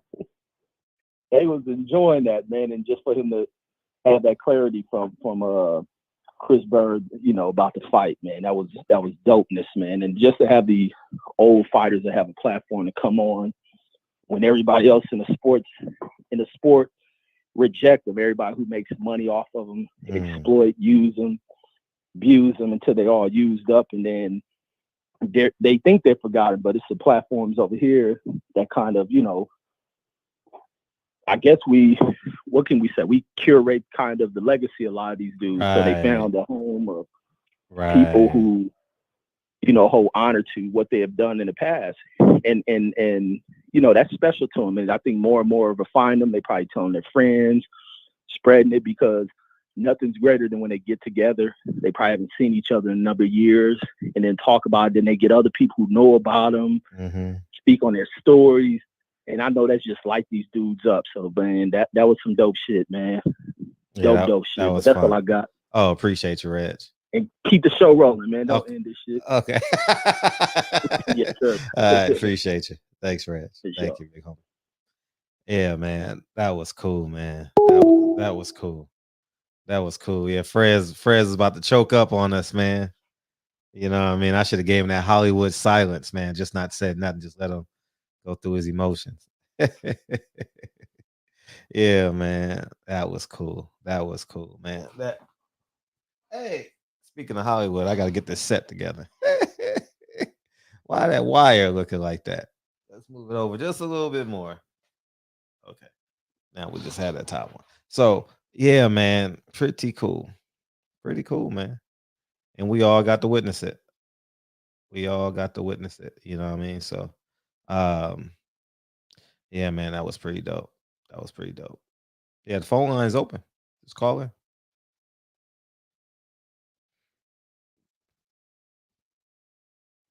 The light is off. Oh, you want me to cut the? Oh, the that. What are you talking about, DB? Oh man, the light is always off. I never have the light on. See,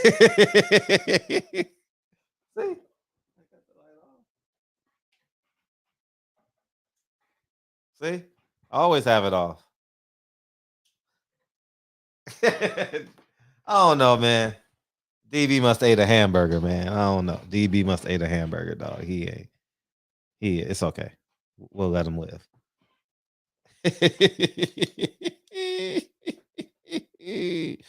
Oh man, too funny, man. Mm. So no one want to call in? Okay, that's cool.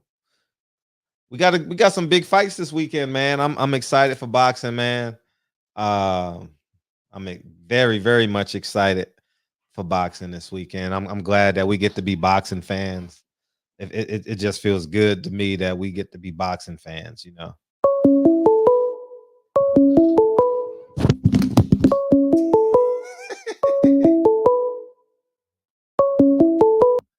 Hey, what's up, E? Hey, what's up, brother? Hey. Man, I wanted to get a chance to talk to Chris, man. I followed that brother's career. He was when I was living in Vegas, Mm-hmm. and I always what I liked about his style, man, was how he could stand against the rope and make cats miss, man. That shit was like amazing the way he could do that, man. And damn, I wish I could have got a chance to talk to him, man. But to watch those cats, man, chop it up like that, that was gold right there. Mm-hmm. Wasn't it? That was gold. Yeah. That was Yeah, gold. That was gold. They're gonna be watching that for a long time. for a long time. Yeah, yeah. If no one Well, else watch it, they gonna watch it. You know. they gonna watch it exactly. You know, so I don't know, man. Maybe he'll come back. I get a chance to talk to him, man. But that was on point. Mm. Yeah, that was Yeah, dope. that was on point. Most definitely. Yeah, yeah, that's it, man. I'm in Colorado, man. You I was about to lay it driving, down. I know you about to lay trying it to. down. You gotta go to New Mexico Yeah. tomorrow. I was driving my ass off trying to get here so I can catch the show. Oh, that's love, man. That's love. Thank Yeah, you. Thank you. Thank you. Thank you. yeah. Because Thank I you. was I all the way from Missouri. Yeah. How long was that? Shit, what was that? It was about 8 hours. Okay. So you Yeah, just made it. about Yeah. 8 hours. Yeah, because I came into Kansas City. Okay. You know, and I didn't really start hitting no bad weather until I got into Colorado. Okay. Yeah, but I'm cool now, man. Just chilling. Yeah. I really jump in the shower and kick back. Yeah. Get But some rest because you I gotta was go. fine. You gotta go to Mexico What's that? tomorrow, right? Yeah. I got if I can get out of Colorado, man, it's snowing like a summer bitch right here, right now. Wow. This shit is coming down. Let me tell you, damn. Wow. Yeah, but I'm in the morning. Denver, they on top of that shit too. I'm sure they have everything clearing up by in the morning. Okay. So hopefully I should be able to get out and start heading back to Dallas. But Dallas still frozen, man. I'm like, this is crazy, man. This is like some historical type shit, man. Yeah, it like is. It is. Yes, there's like some kind of winter vortex over Texas, and it's not moving. Sheesh. So that's I don't know if I don't know if this is a global warming that Oh, Al Gore. that, that Al Gore is talking about, and they say, oh no, that ain't real. It could be the fracking, that they do, just messing up with the environment, man. I don't know if that has anything to do with it, but that is some weird shit going on. Yeah. Angelinos have no idea what snow is. Who? Angelinos. Angelino. Yeah. You ain't never had one? The hell you talking about? When you came to LA, you ain't never had an Angelino? No, what's that? It's a sandwich. Really? What? No, I know. What kind of sandwich? Like a hoagie? Are you? Oh my God, it's the best sandwich in the city. Really? Yes. Shit. No, man. As much as I've been to LA, I ain't never heard of it. Oh my God, you ain't never heard of an Angelino? Nah, bro. And I'm in, you know, as much as I've been to LA, you know, with Ariel being there, I was in LA. I'm in LA a lot. Yeah. Oh, you missing out. Oh, you missing Okay. out. I gotta check it out. I gotta check it out. Oh, you missing out, man. You gotta Google the Angelino sandwich. Okay. You gotta Google it's called the Angelino. You gotta Google it. The Angelino. Okay. Yeah, you're gonna love it. Okay, I definitely gotta check it out. Actually, I mean, I can't be hanging with DB because he's gonna have me at some vegan spots. Oh yeah. That's my brother right there. DB. But yeah, I definitely want to check it DB out. ain't never had it. DB ain't never had an Angelino. I'm She sure. ain't never had an Angelino. Nah. Neither have I. Well, are you fucking with me? What is that?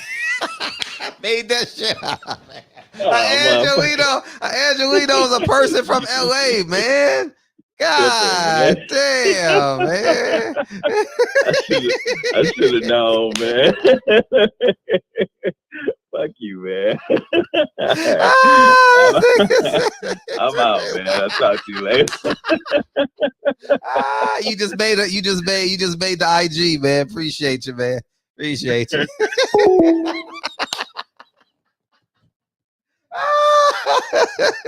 He said he actually Googled it. Oh man.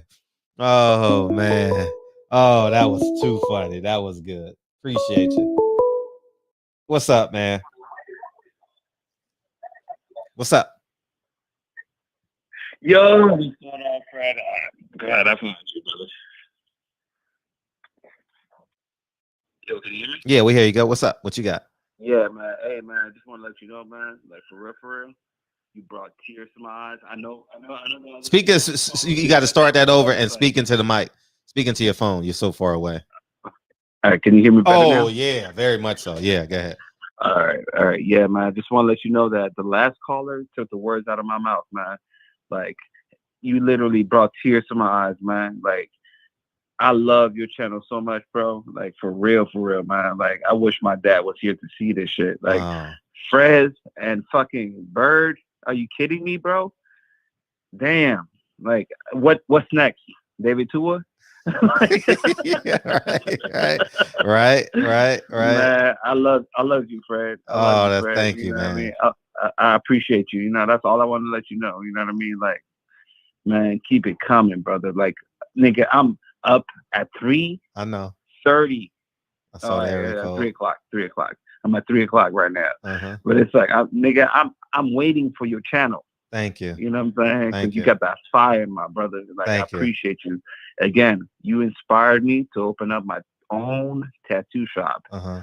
And brother, I'm telling you, it's the best thing that ever happened to me. That's dope. Working for myself is the best thing ever. But man, I can't believe what you just did. Like, that's some serious shit. It was a surprise. It was such a treat for me. Yeah. You know what I mean? Like, this right here, it should be in your, like, this is some historical shit, especially for Black History Month. Mm-hmm. I don't know if that was your intention, but I really, really appreciate you. You brought tears to my eyes, brother. Like, and I want to give a shout out to Byrd and Fred. You know what I mean? Y'all, you know, y'all will always be in our heart. You know what I mean? We appreciate everything y'all did. You know what I mean? For the sport. You know what I mean? That is that we love. You know what I mean? All right, Fred, that's it. You know what I'm saying? I'm gonna get off your line. That's love, man. Appreciate you, man. Couldn't have been done without PPD as well. You know what I mean? So we're very gracious for making that happen. Yes, sir. Man. I agree. For sure. I agree with you. Sure. All right, brother. I'm gonna catch you next time. Yep. That was awesome. That was awesome. That was awesome.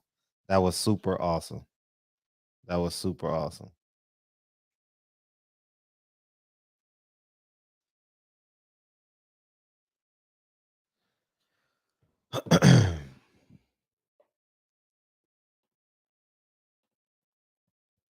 So there we have it. Great show. Great show. Yeah, Fred's a bad motherfucker, box fan. Y'all, yeah, Fred is a bad motherfucker.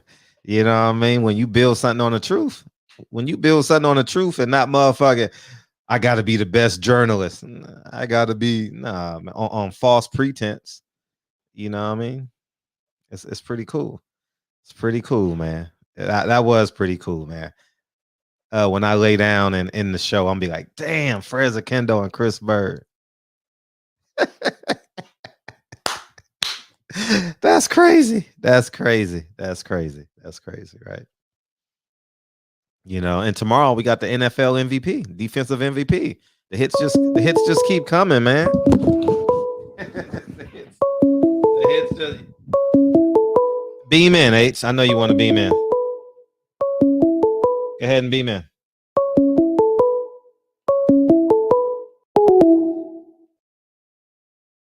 Yeah, that was that H money?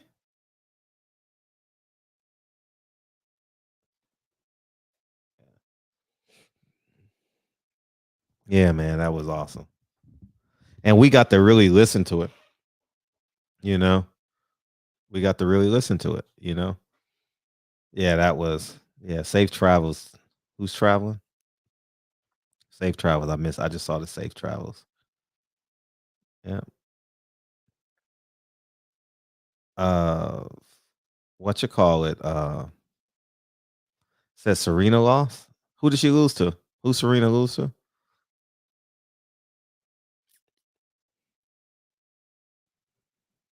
That would have been pretty. Yeah. So Adrian Broner this Saturday. Robert Easter this Saturday. Osaka. God, how the hell did not 3 sets or 2? Was it 3 sets? Was it competitive?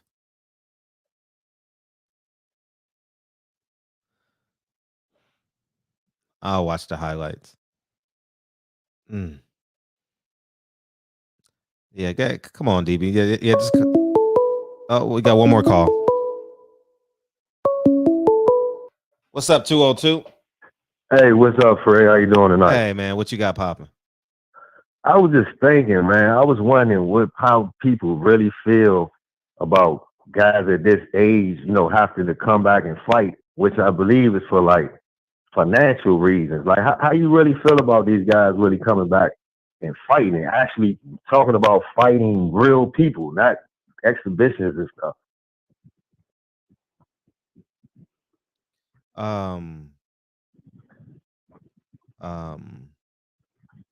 I mean, to be real, I do have concerns, like as it pertains to older fighters and stuff like that, because it is a serious sport, and also understand free will.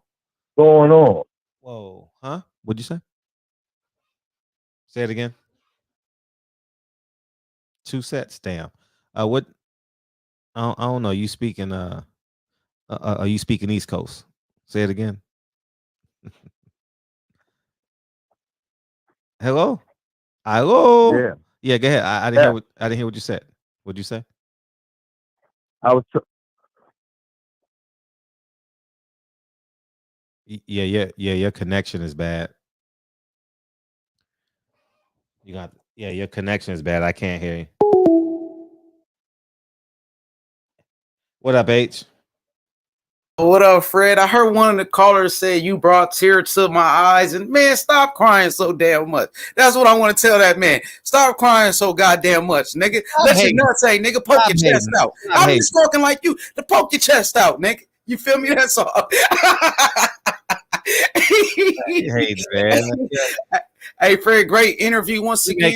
We're making history over here, man. You can cry a little bit.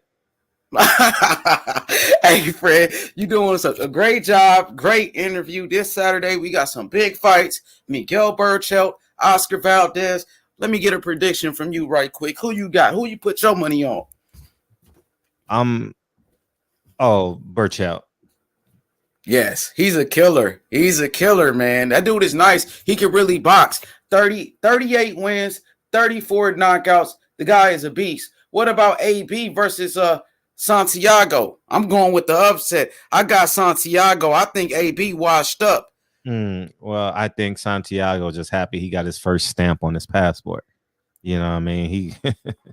They got Otto Wallen on the undercard too. That's pretty nice. Otto Wallen, and I got Otto Wallen beating Brazil.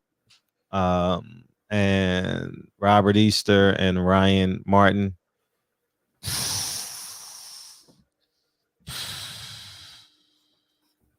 I don't know. Damn. For sure. Hey, Fred, Robert Easter, he's a good fighter. You know, I'm going to go with Robert Easter in that one. I want to get your thoughts on Teofimo Lopez. He got the purse bid tomorrow. What you think is going to happen? Who you think going to pick that fight up? Oh, they delayed it because of the weather. Oh, man, they bullshitting. Damn. They because they haven't had an agreement. See, this is good. This is good business for him, but bad business for the fans. See, Bob Arum says we ain't made a deal yet with Teofimo. Can you delay this purse bid real quick? Because he wants to get the deal done before the purse bid. You know, so they're still negotiating. You know, so I know his dad listened to your show. Hopefully, you could get his dad on here one of these days. I have his number. I got it from True School Sports. Hey, you funny as hell, Fred. So now let's get into some controversy because you know controversy sells. I got a question for you. What's your take on MCK Global? Because you've been going in on them all week. You know, for the past 2 weeks, you've been going in on them. So with that being said, word on the street is Fanon is working with MTK Global. So if it, I don't know nothing about that. Yes, sir. Yes, sir. I don't know nothing about that. It's true. It's true. I can send you the audio, the footage, or whatever. No, you can't. I can because he was talking about it yesterday on his video. You know, I seen he was live and somebody came to his channel and said Fanon sold out to MTK Global. Yeah. And he responded and he went on a rant. He was saying, I was doing videos on the PBC for 5 years. They never helped me out. If MTK Global gonna do it, then he said he's gonna work with them. He said, you know, there's nothing wrong with it, but you know, I don't see where, you know, I don't see why he's working with them. You know, because MCK Global, if they're corrupt, if they was in on Deontay Wilder getting set up and losing to Tyson Fury, why is he working with the enemy? So now, Fanon, you're getting called out in a barbershop once again. You sold out to MTK Global, buddy. You got some explaining to do. Appreciate it, Fred. I just wanted to bring that to the barbershop. You got to DM me that stuff. I got you. I'm gonna do that ASAP. Okay. I'm gonna do that right now. Thank you, sir. And please don't block me, man. Free. Why would I block you? Why were you not blocked? I'm blocked, my brother. I can't even leave a comment. I would be up in there talking shit, you know, saying, yeah, I'm on block. Blocking H Money, man. He's born again. You know what I mean? I gotta stop blocking H Money. Absolutely, man. Fanon, come on, man. You got some explaining to do. How you gonna go fuck with the enemy knowing MTK Global was in on the Deontay Wilder conspiracy? Come on, man. You niggas will do anything for money nowadays, Fred. You know what I'm saying? Appreciate it though, family. I'm gonna holler at you. Oh yeah, gotcha. I just unblocked you. Yeah. All right, cool. I don't know nothing about that. I don't know, but you know, we'll see. Free H Money. Where H Money at? That's the key. Where H Money and H Money sitting in a tree. Come to Cali and meet me. Yeah, man. It's a great show. Great show, man. Great show. I should have let Frez cry, man. That's the one regret I have for this show. I should have let him cry. I know how because I've directed films before. You just don't say nothing and just look at them and they'll just cry. They'll just weep. You can't break it though. You got to look at them because they're going to turn and just, yeah. But you know. Oh man, so you know. Anyways. Oh, I wouldn't comment on that. I don't know nothing. I've never even heard of it, you know. So, but yeah.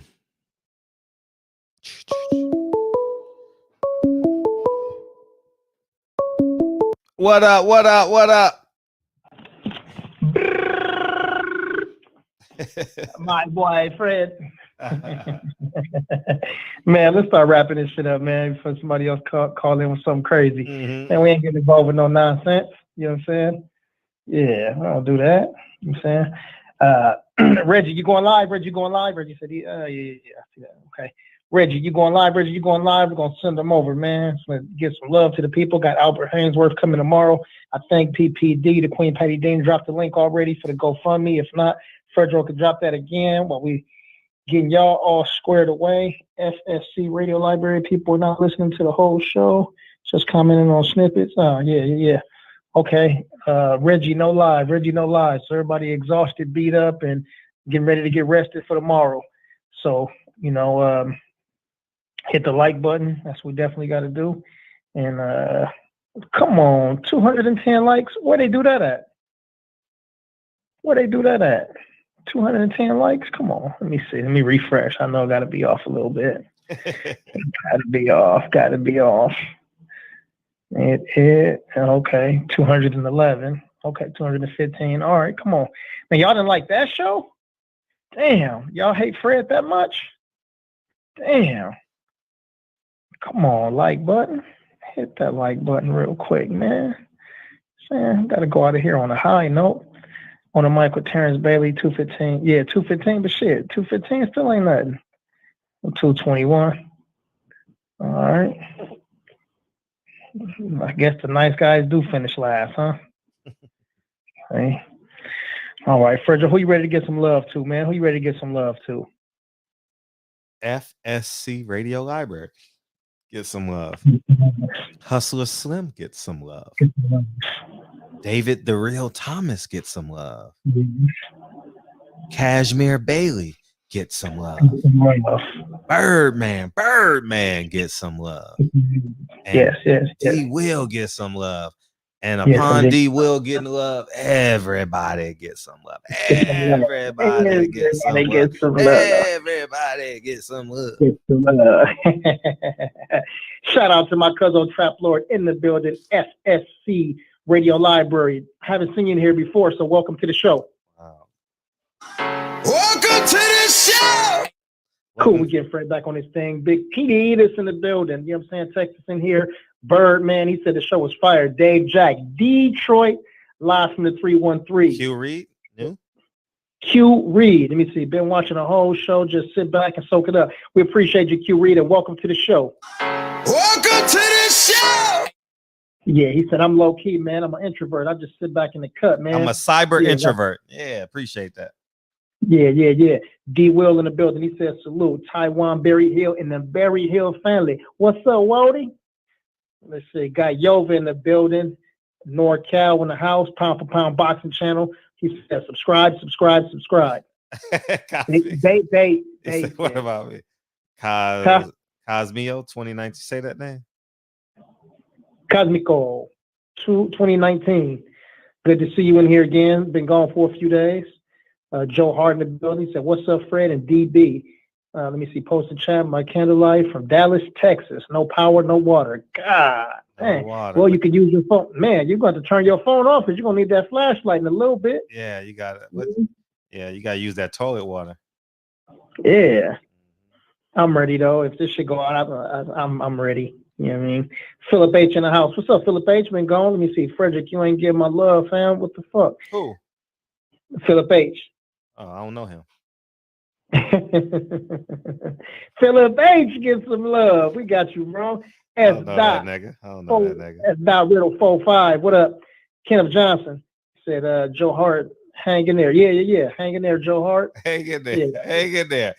It's 73 degrees tomorrow. Hang in there. Hang in there.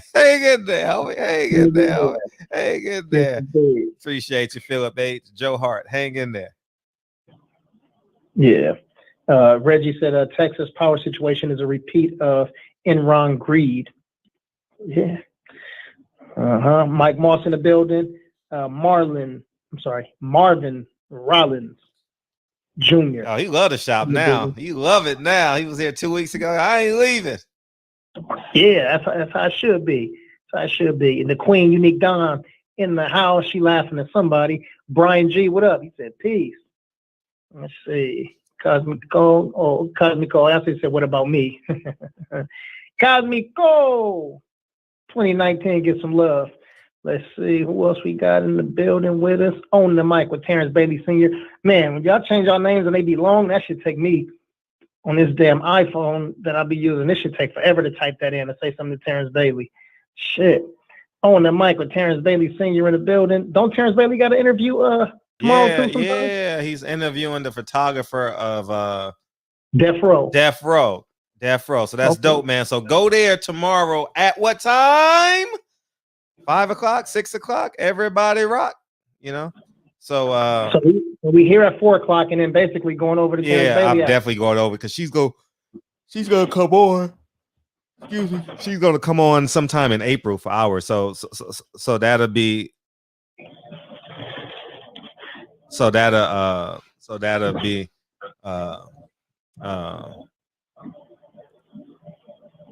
it'll be great information. Yeah, she's on probably. Yeah, I don't know what I said because I didn't understand. Nobody know what you said. No, because I was reading Comico's 2019. I was like, oh shit, I don't know. That's why I was like, hold up. The barbershop is not in West Hollywood. Nah, we not in WeHo, man. We not in WeHo, but it's cool though. It's cool. That's all. Oh shit! Terrence Bailey Sr. coming on at the same time. He said at 7 p.m. Eastern time. Oh well, yeah. I'll watch the replay. I'll watch the replay of that. So we'll go in after we get out of here, and then just go fill up the comment section with comments. Yeah, we'll definitely do it. No big deal. Yeah. So yeah. So if y'all so just put it on both. You know, if y'all in here. Yeah, you got two devices. That's right. You got cell phone and a computer. Just put one on mute. When I ask a question, you go over there, and when Terrence Bailey is pausing, you come back over here. I was gonna say that because you just ask a question at 4 o'clock and you go back at 4:25, 4:30. Terrence will be asking you a question. Yeah, exactly. Yeah. It should be a good interview, but shout out to my big brother Terrence Bailey Sr. Man. Yeah, let me see. JQ in the house, Jawan Pickett, and them Illinois boys. E1K in here. The Queen, she's your queen to be. Patty Dean in the building, made it all happen, performed magic. And guess what? It happened. We got a good result. Tom Brown in the building. Congratulations and salute to you on finishing your finals and moving on to the next level. Birdman, let me see. Iceberg Slim. He on the Iceberg Slim level now. You know what I mean? Speaking of Iceberg Slim, my brother Hustler Slim, Mr. Tennessee himself in this mother-loving building. Jarvis Johnson in the house. Salute King JJ. Eric TX. So that must be Eric in Texas. Trap Roar. Yeah, we got you already. Yeah, I think, man, we done slid through. Okay, there go Kennedy Linder. What up? Dr. Professor, see you in there too. General Squirrels was in the building too. All right, let me get the last ones out of there. Yeah. We got them. Matrix R, see you too. Yeah, I think that's about it. Fred, you ready to go chill out, huh? I'm ready to go get some pistachios and some orange juice for a show. Yeah, I already know your stilo, man. Dark skin and Creole. Well, let's go on and get it, man. Can't forget, Peoples Hernandez. Salute to you, man. We be ready for them 5 mics. Play the song, Fred. Absolutely, I'll play the song. Albert Hainsworth tomorrow at 4 o'clock. Albert Hainsworth. That's gonna be a cool interview, man. He's had some health issues and stuff like that, man. And I'm very interested to learn more about it. About his NFL career. Because many people think he's an enigma. Well, we get to find out. He's a hell of a football player, hell of a D tackle for sure. So I used to use him in Madden all the time. That's funny. Yeah, I know we couldn't. And then we off the last week of February. Wow. Yeah, we got Brianna Betty, Breon Chavez, and Michael Thompson Sr. next week. Yeah. Brianna Chavez? Yeah, she's beautiful. And yeah. And we got Aaron Maven coming in. That's dope. The linebacker. Yeah, Penn State All-American. Bill Duke, March 1st, 4 o'clock. Bill Duke. Pete Hernandez. Hey! Because the devil is alive. Hey! I'm telling you the truth. Hey! It's all in what you do. Hey! The things you gotta do. Hey! Hey! Oh, we already got 3 guests in April. Not bad. Oh yeah. I gotta. I'll call you real quick after this is over for 2 seconds. Okay, for sure. Hey, big bro, I got you. Or just stay on the phone. I'm out in the show. Okay. Yeah. Well, you know.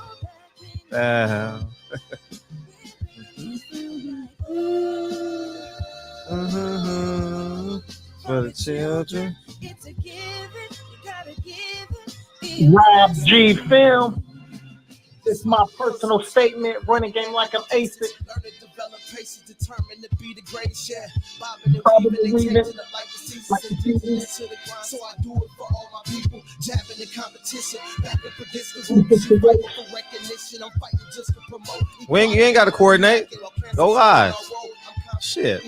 Show waits for no man. I come on at 4. No big deal. It happens. Got to coordinate. You know what I mean? Nah, it happens, man. You know? Shit. Oh. I'm definitely excited to hear him. Yeah, I'm definitely going to watch. Wake up and get this last bar. Wake up and get this bar. Life's a play with no rehearsal. And then I know the hey part.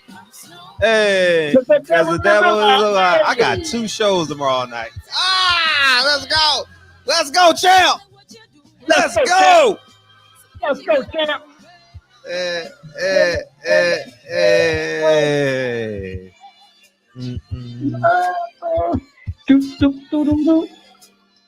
General Squirrels get some rest. Big Jack get some rest. Unique Don go lay it down. Kenneth Johnson go rest up, PJ. Appreciate y'all, man. Mañana. Peace, y'all.